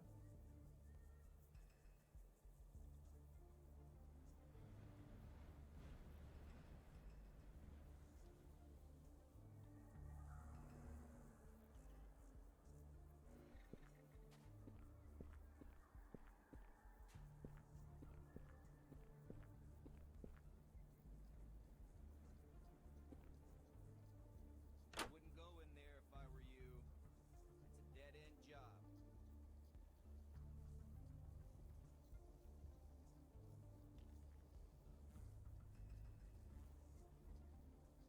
Your personal box?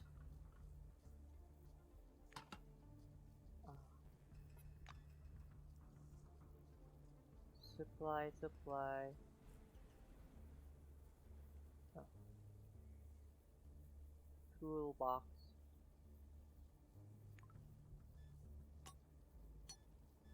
Thank you. Graves, buried pit, and some things can be available to be found on a dig textile. Consider this when digging in.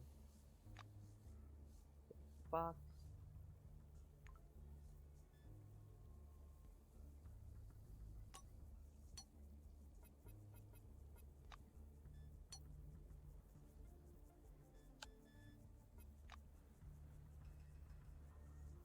Metal box. Nothing. Container. Lock.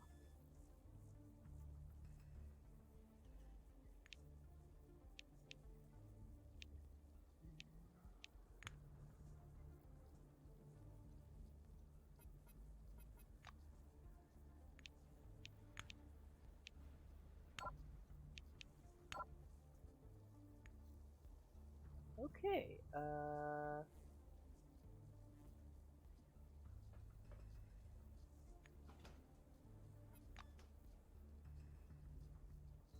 fly.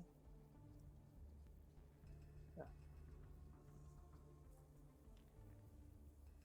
Ammunition box.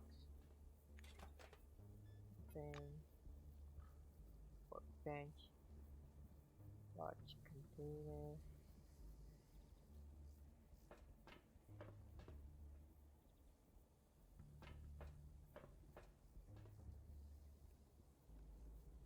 Trash bin, military medkit.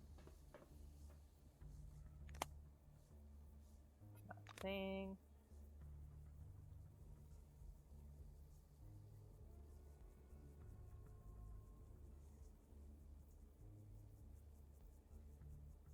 Nothing found.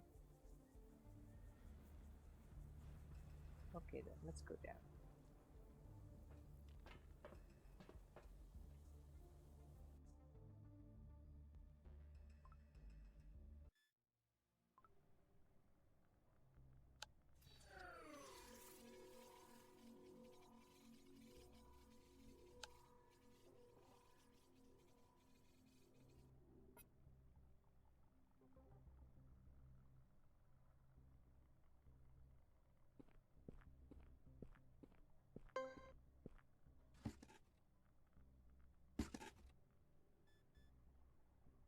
Comic book, piece of cloth, stack of document.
Oh, so small.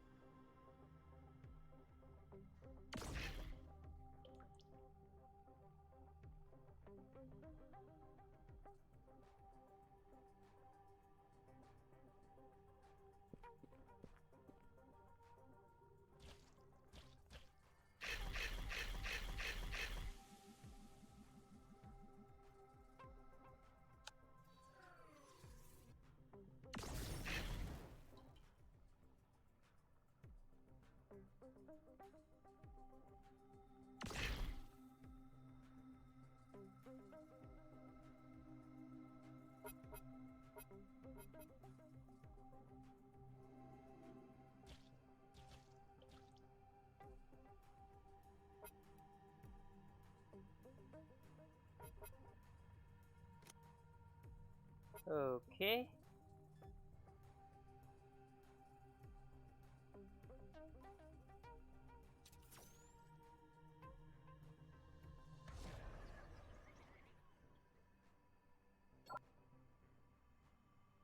Not enough action point. Oh shit.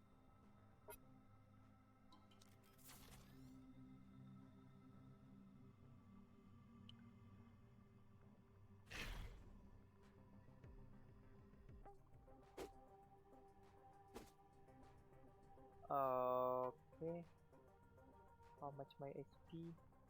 You have so much.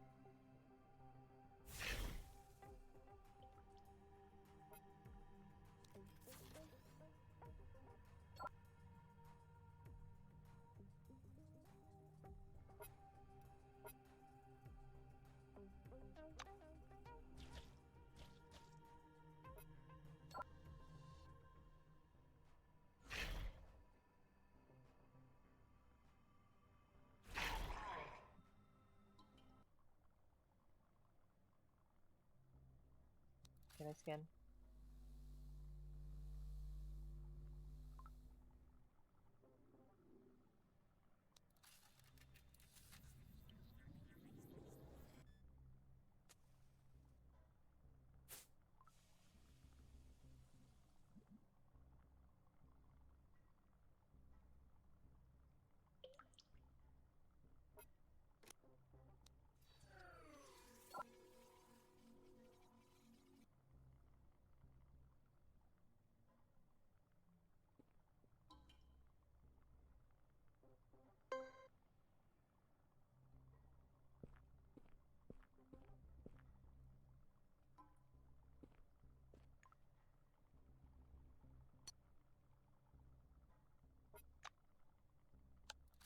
Scan the thing.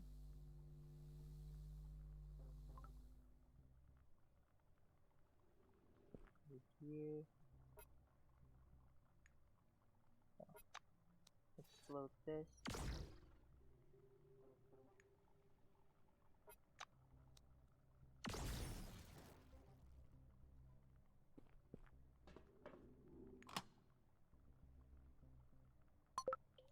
Anomaly protector.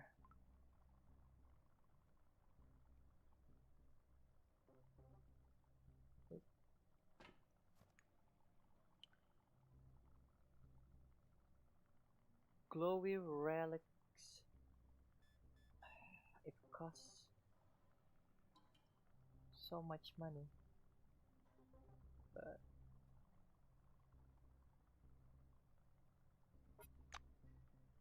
these things look dangerous.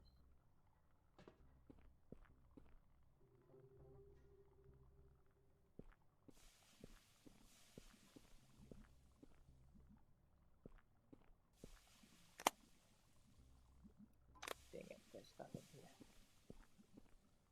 How much HP do I have?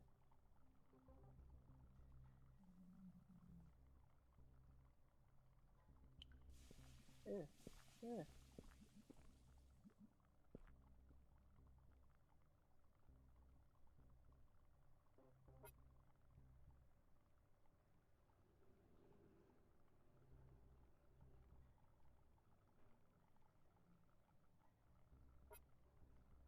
Okay, then let's go back.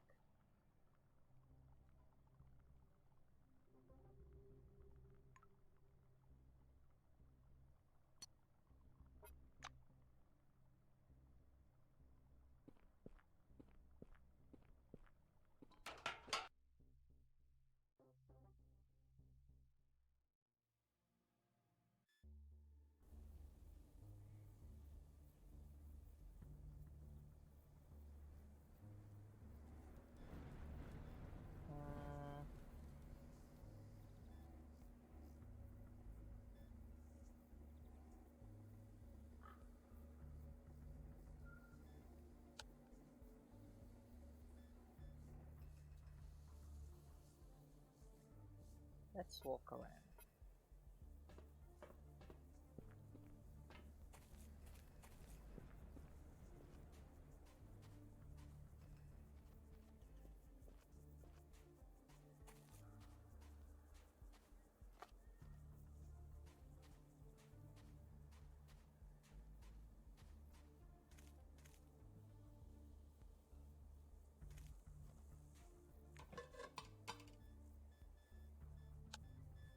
There's nothing I can do.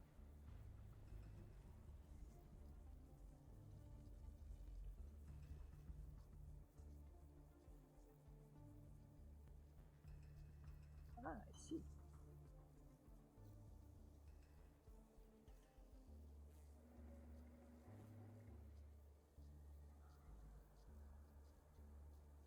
Let's go here.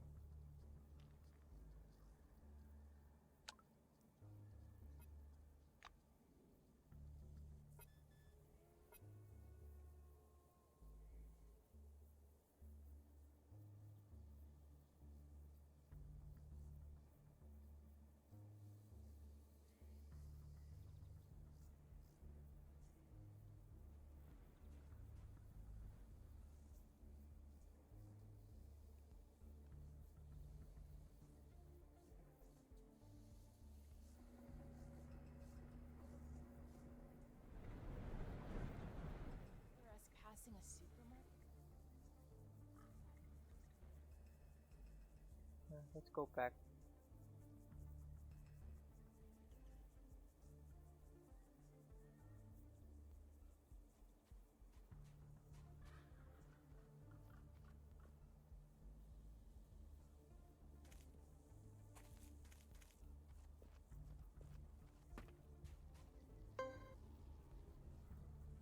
Wait, what is this?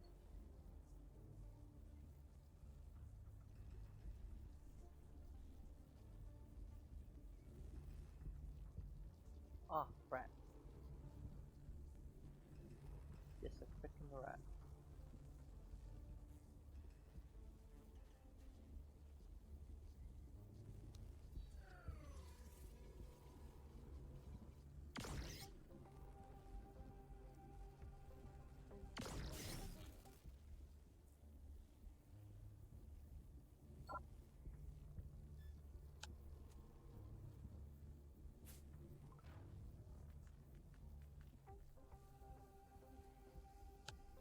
I'm still tweaking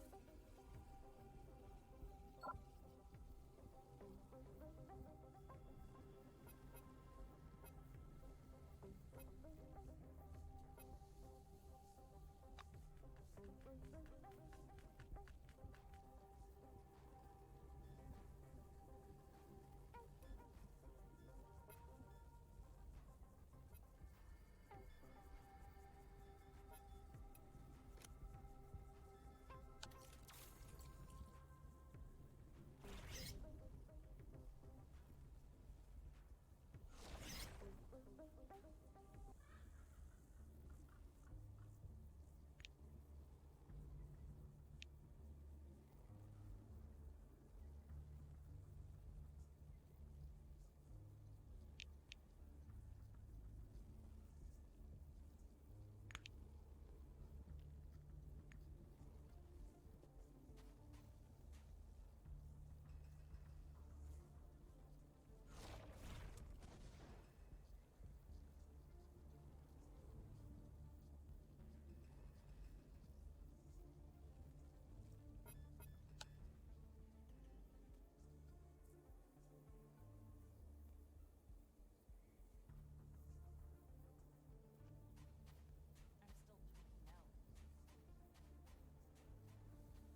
That's the thing.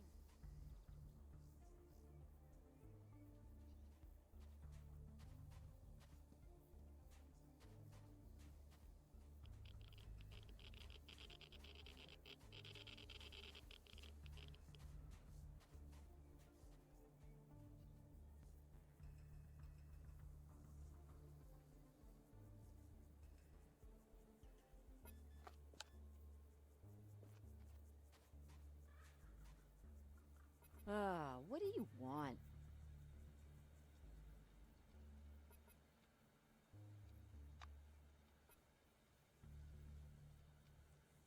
Clara briefly looks up from poking around the engine. So, how's the situation? Sure you don't want some nuts? Water, maybe. I have some here.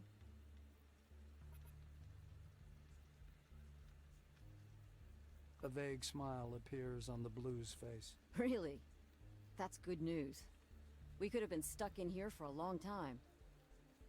You open the hood. Clara sets up the device between the cylinder block and the fuel pump. Nothing happens at first, but then the small sphere clicks and a network of thin cracks appear on the surface, from which thousands of flat, pink roots emerge. They spread all over the engine and darken before your very eyes, assuming a metallic texture and shine. You exchange glances with Clara. The blue crosses herself silently. She gently touches the relic and forcefully slams the hood. Sitting behind the wheel, Clara nods to you, inviting you to get into the cabin. Done. Let's go. See whether this gizmo really helps against the storm.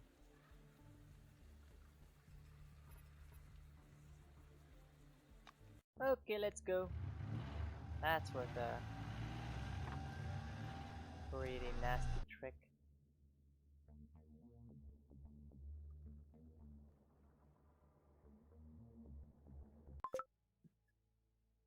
As you approach Nashville, the realization hits you that something is definitely wrong.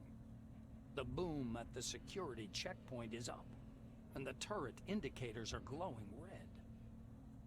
Black smoke rises over the parking lot. The automatic guns beep and direct their gun barrels at your vehicle. You and Morgan exchange concerned looks.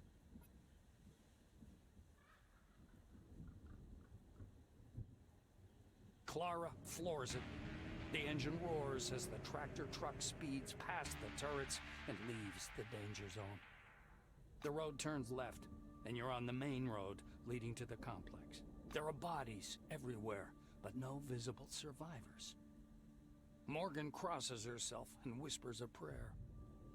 Through the smoke-filled air, you see the red lights of a new batch of turrets taking aim at your vehicle.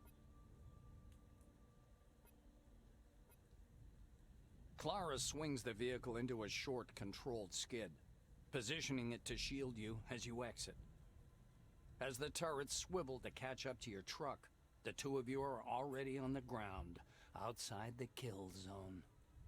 Sitting beside the truck track, you lift your head to see Nashville ablaze. Black smoke billowing overhead and intertwining with the maelstrom above the station. It whirls slowly and majestically, hundreds of tiny green lightning bolts flashing silently in the epicenter. Clara lifts her eyes to the sky, mesmerized by the whirlpool of clouds. We need to scout the surroundings. You nod in agreement. Morgan is right. It's time you figured out what happened here.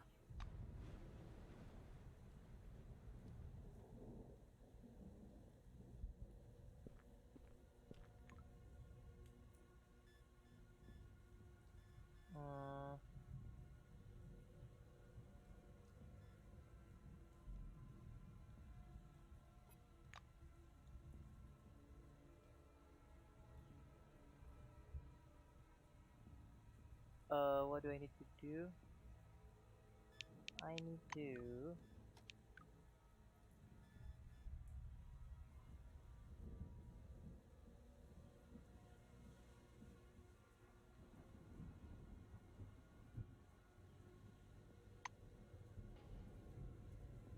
go inside. And what is inside are you talking?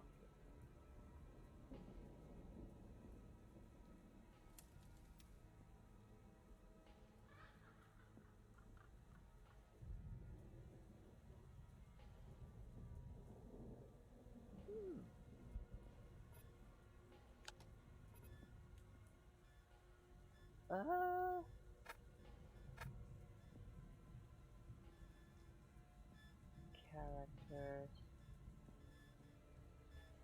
Attribute.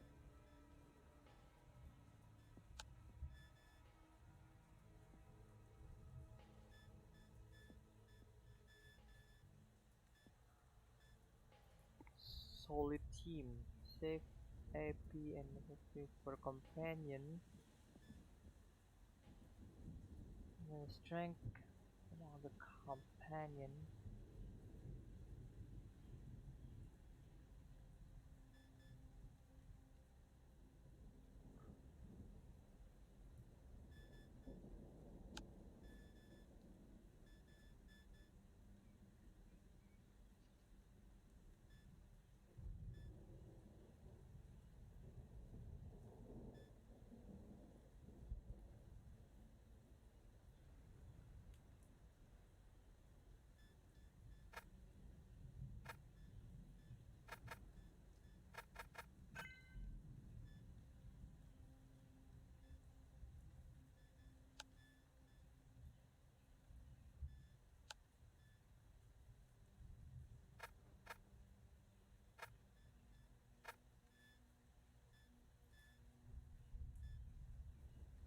Hmm.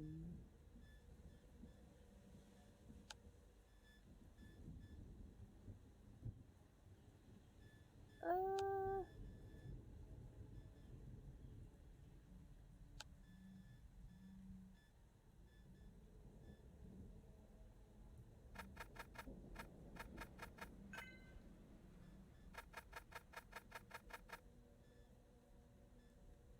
hmm.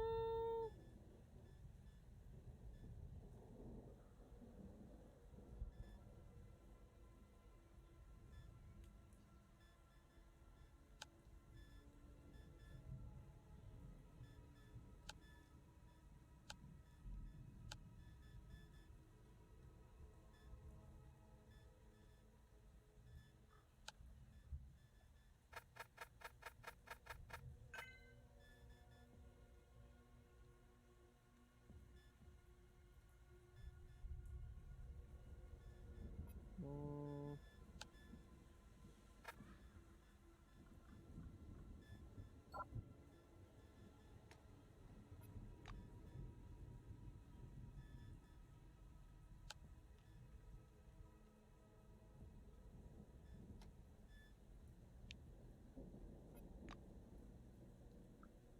okay, what should I do?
Ah, so there's a sewer. Luckily.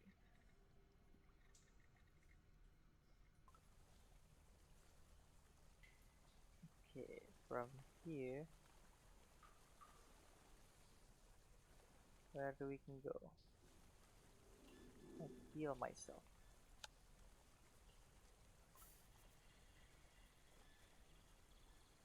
Berapa sih?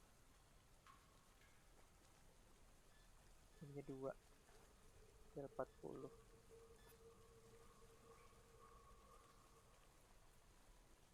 Let's go here.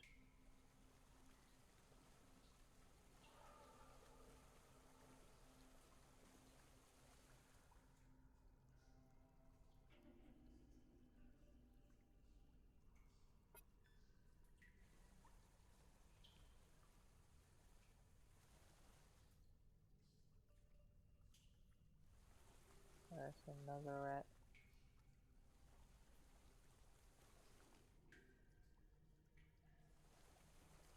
I think I know what I need to do.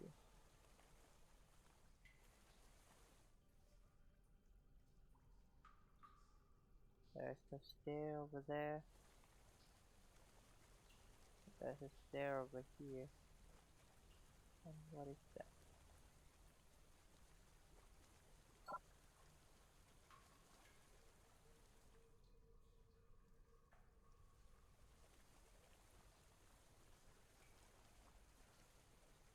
Parking facility.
There's so much dirt.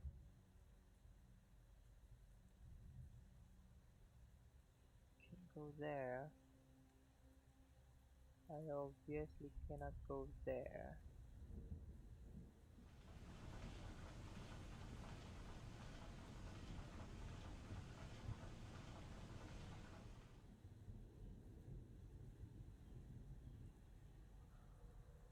There's another turret over there.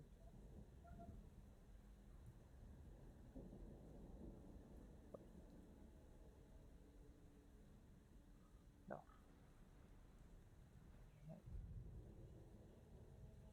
Oh no.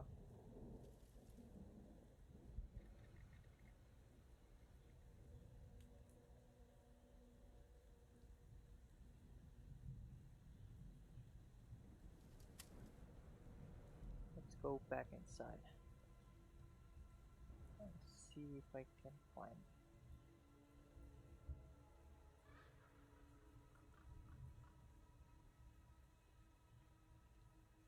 something else. Oh wait.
Oh no.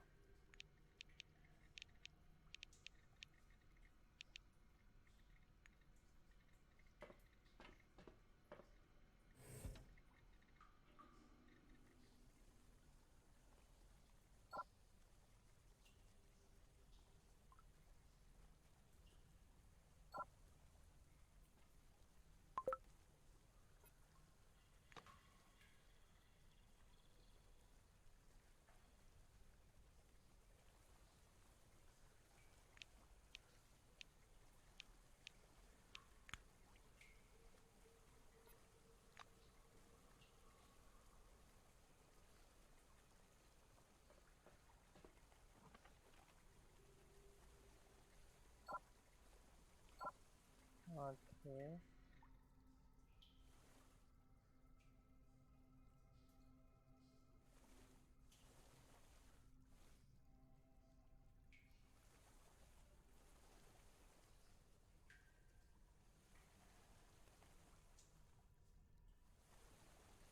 Let's go here then.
Dah, meninggal.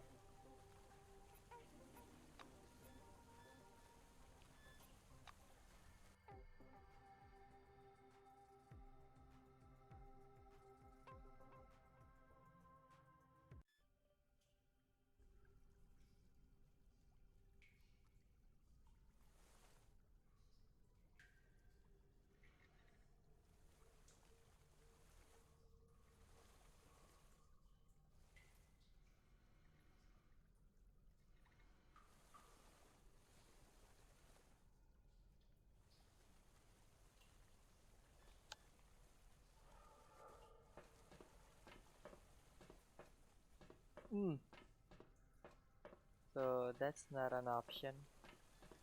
What is this?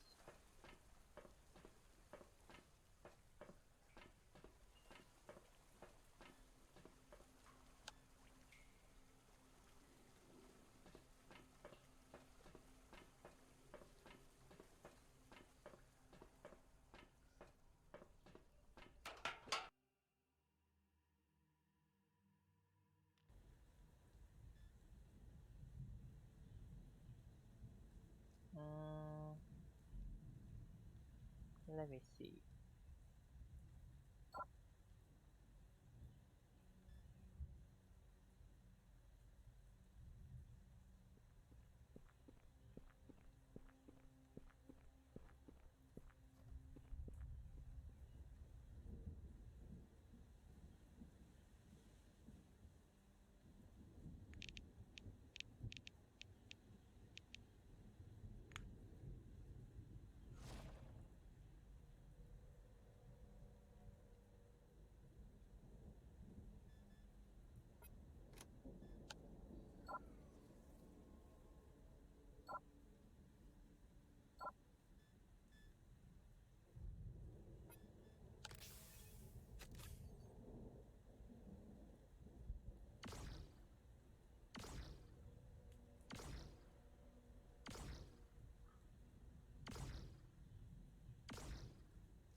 Take all.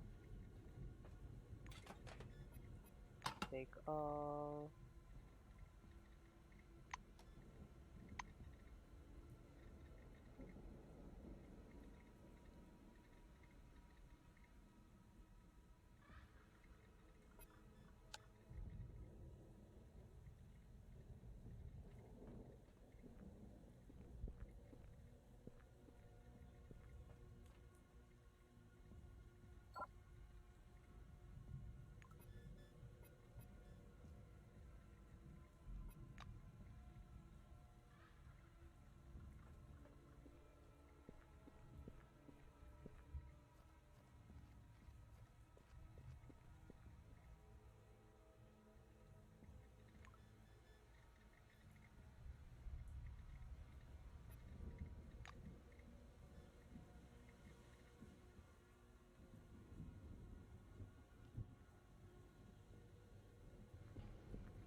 Let's go back here.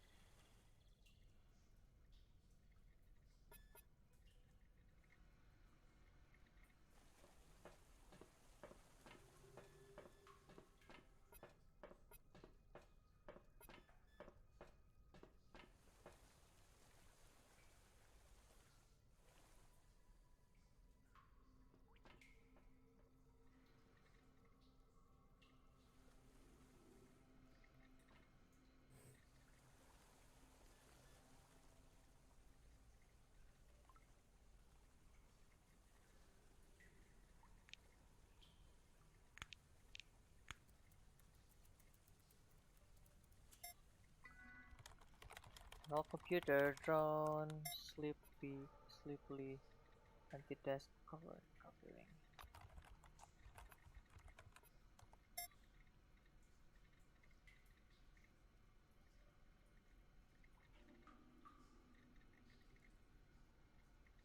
Open mail.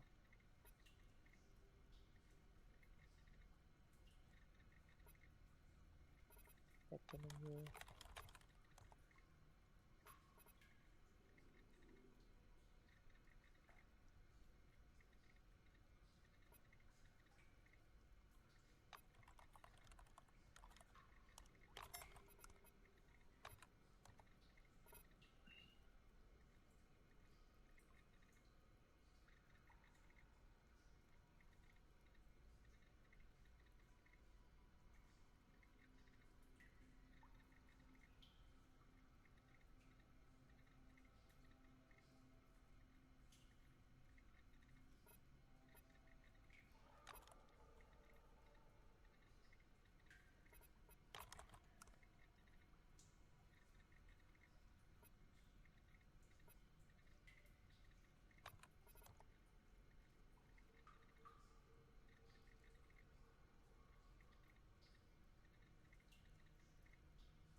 Let me see, what is this? Ventilation access key. What key? Some ammo.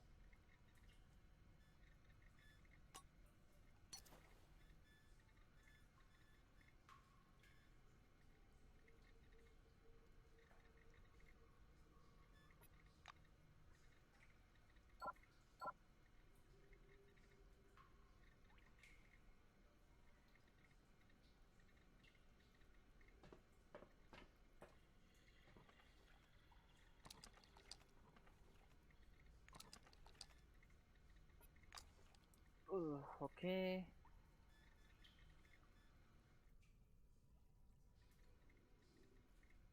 That's locked door.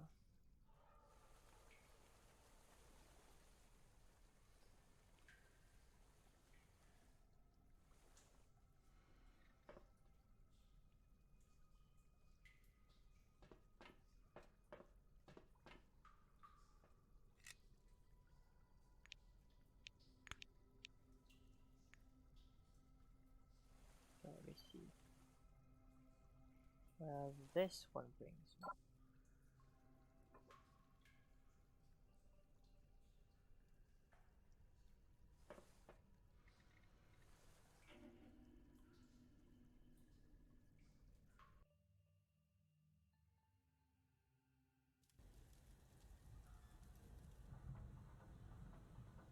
Ah.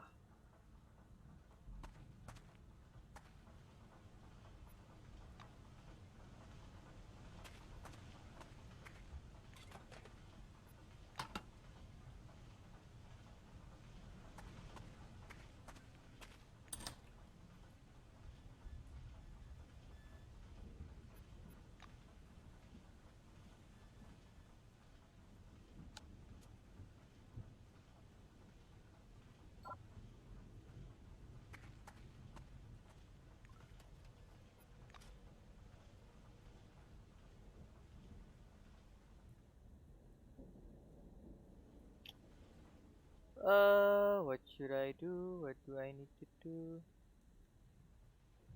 Let's go.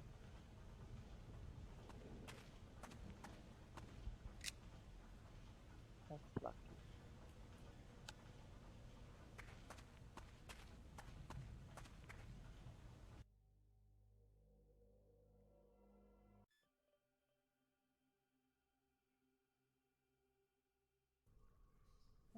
Okay.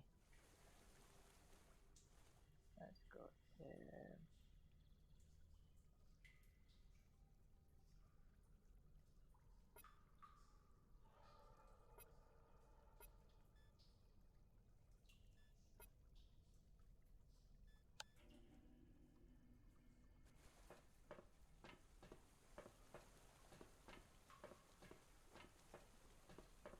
I think I need to beat the roaches first. And probably take anything inside. Let's go up. Where this one brings me.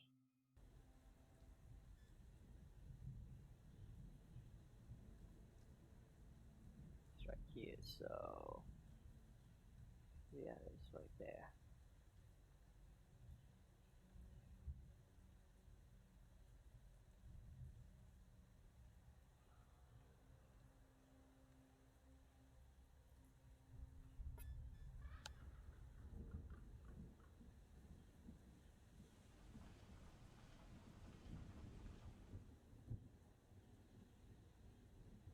There's a silver wing employee. What do you have? So?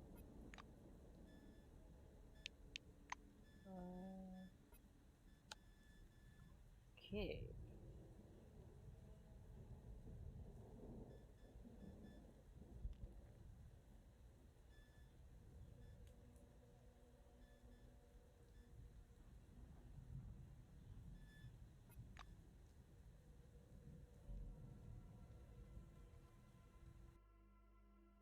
Ventilation key access.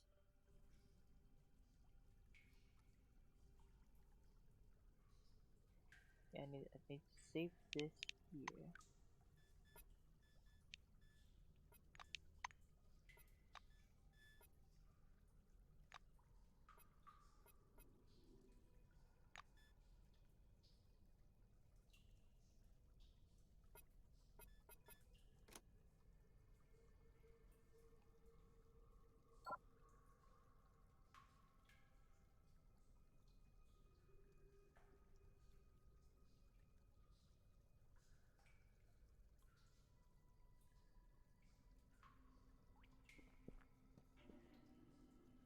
Oh, there's so much roaches.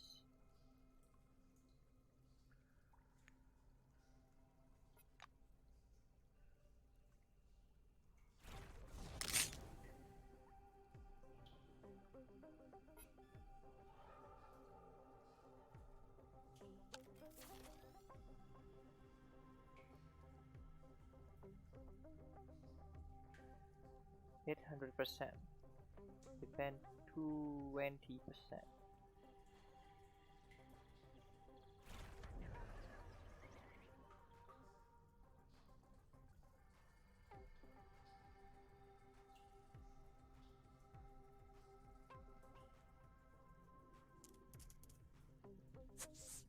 Ow.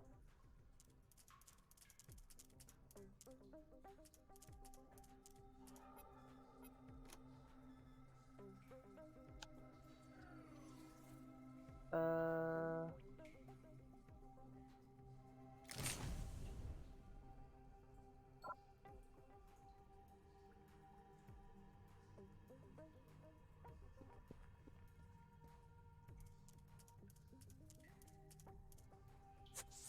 Ow. Ow.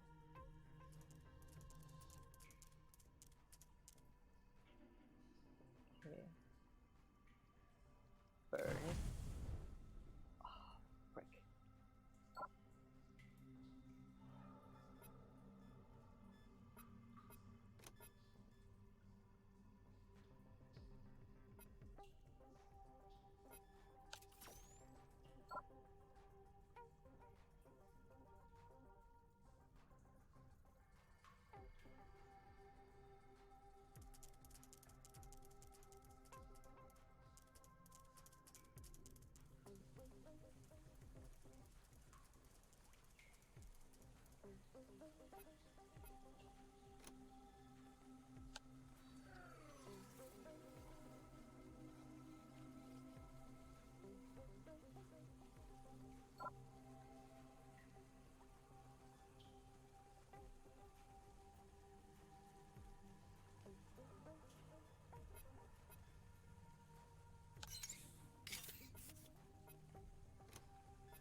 I hope I still survive. Ow! Ow! Oh! Yeah! Ow! Okay. Now let's burn.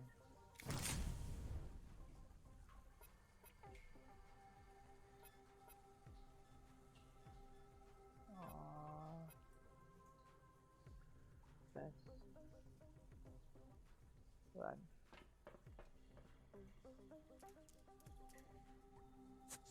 Yeah. Ah. How much HP do I have?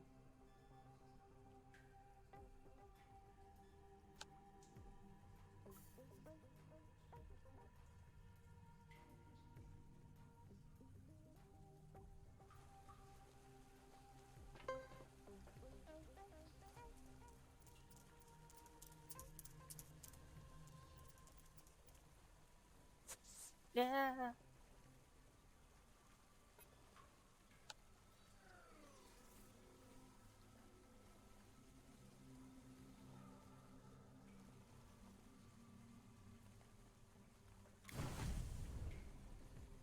Fuck you. Frick you. Oh my god.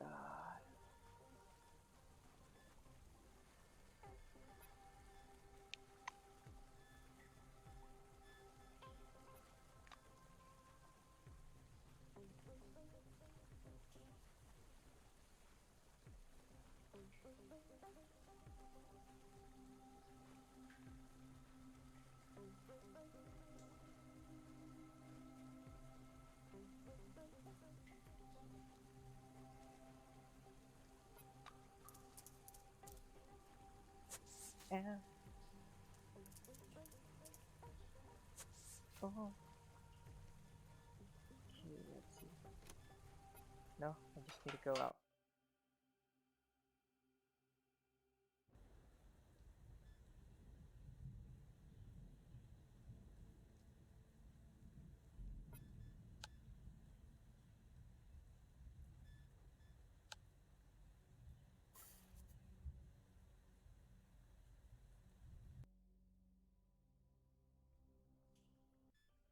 That's what it means, ventilation.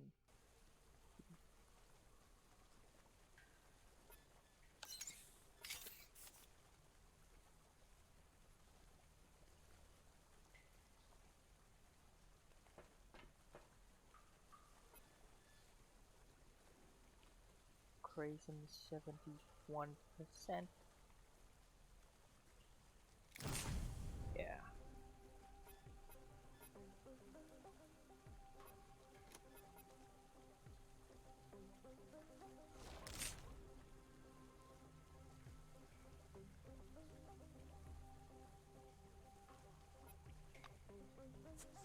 Ah. Ew. Yeah. You hit me twice.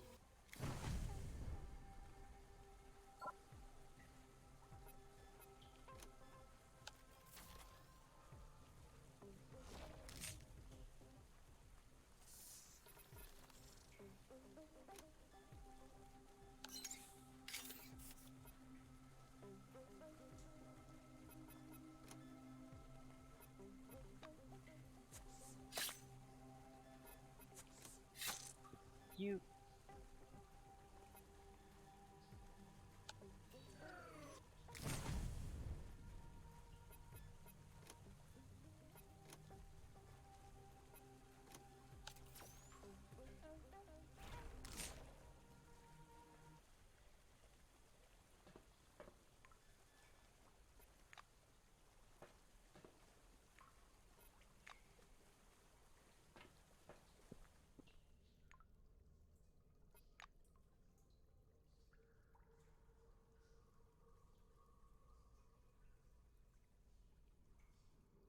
Okay, now, is it worth it? Let me scan first.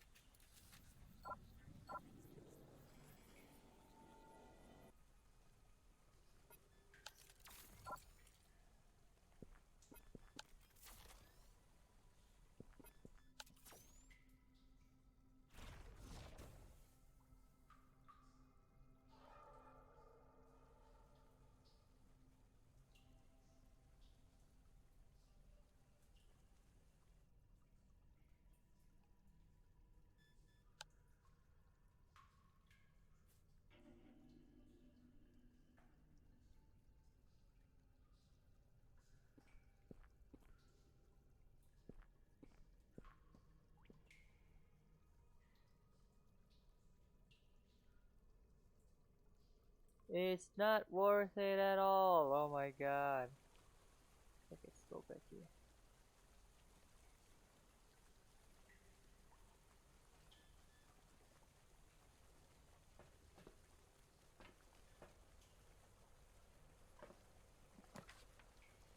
After reading this note, leave it. Conspicuous place. Many newcomers have joined our team lately, and not everyone knows where to. That's the card key. As for the television staff key, I have it. It's under the my supervision only. If I discover any secret copy of this key, it means someone is getting fired. The ventilation shaft is filled with the thick stench of a sewer. Though, as you crawl forward, the smell is gradually replaced with the sharp scent of quartz. It's dark in here, but you can see a round grill at the end of the shaft and yellow lamplight beyond. You crawl a bit farther and, battering the grill down, climb into a utility tunnel with a metal ladder leading upward. It looks like the external access of an elevator shaft. After climbing some 20 meters, you come to a trap door. You push the lid open and find a short passage leading right to the elevator platform. You crawl into the dimly lit elevator platform and, when you raise your head, spot a woman standing in the corner.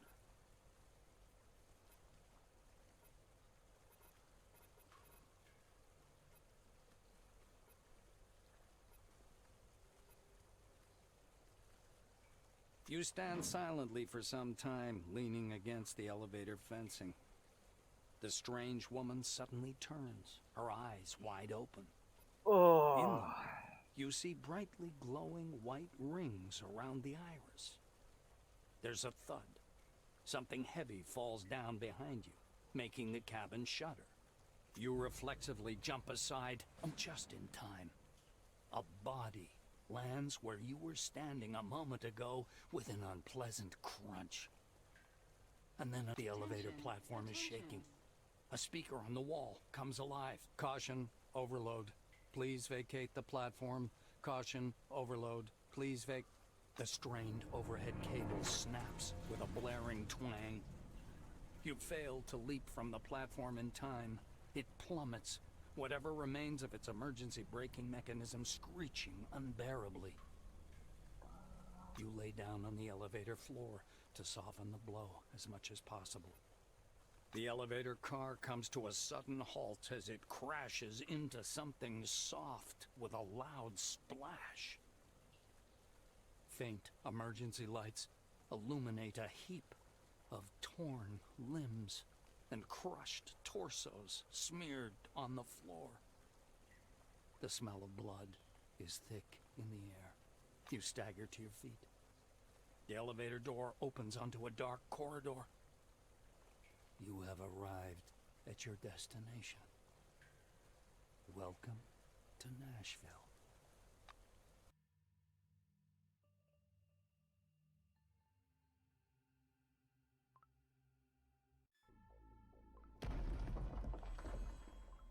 Wait.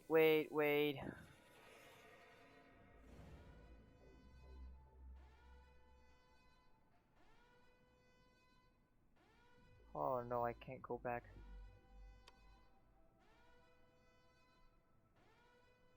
Um, 3 hours, yeah.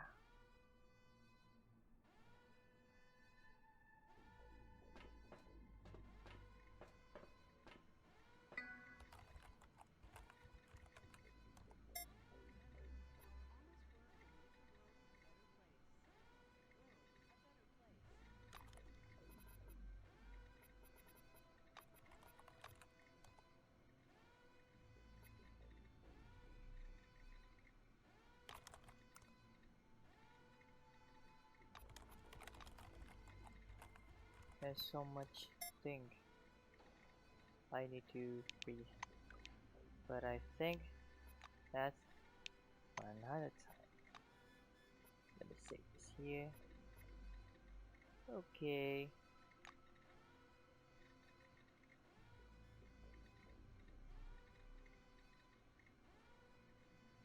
And yeah, I think that's it for me. Oh, not enough ammo. Okay. I think that's it for me.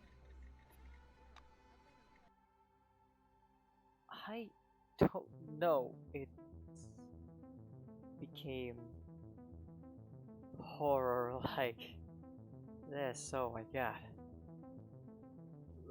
Yeah, this is quite interesting. Okay, then maybe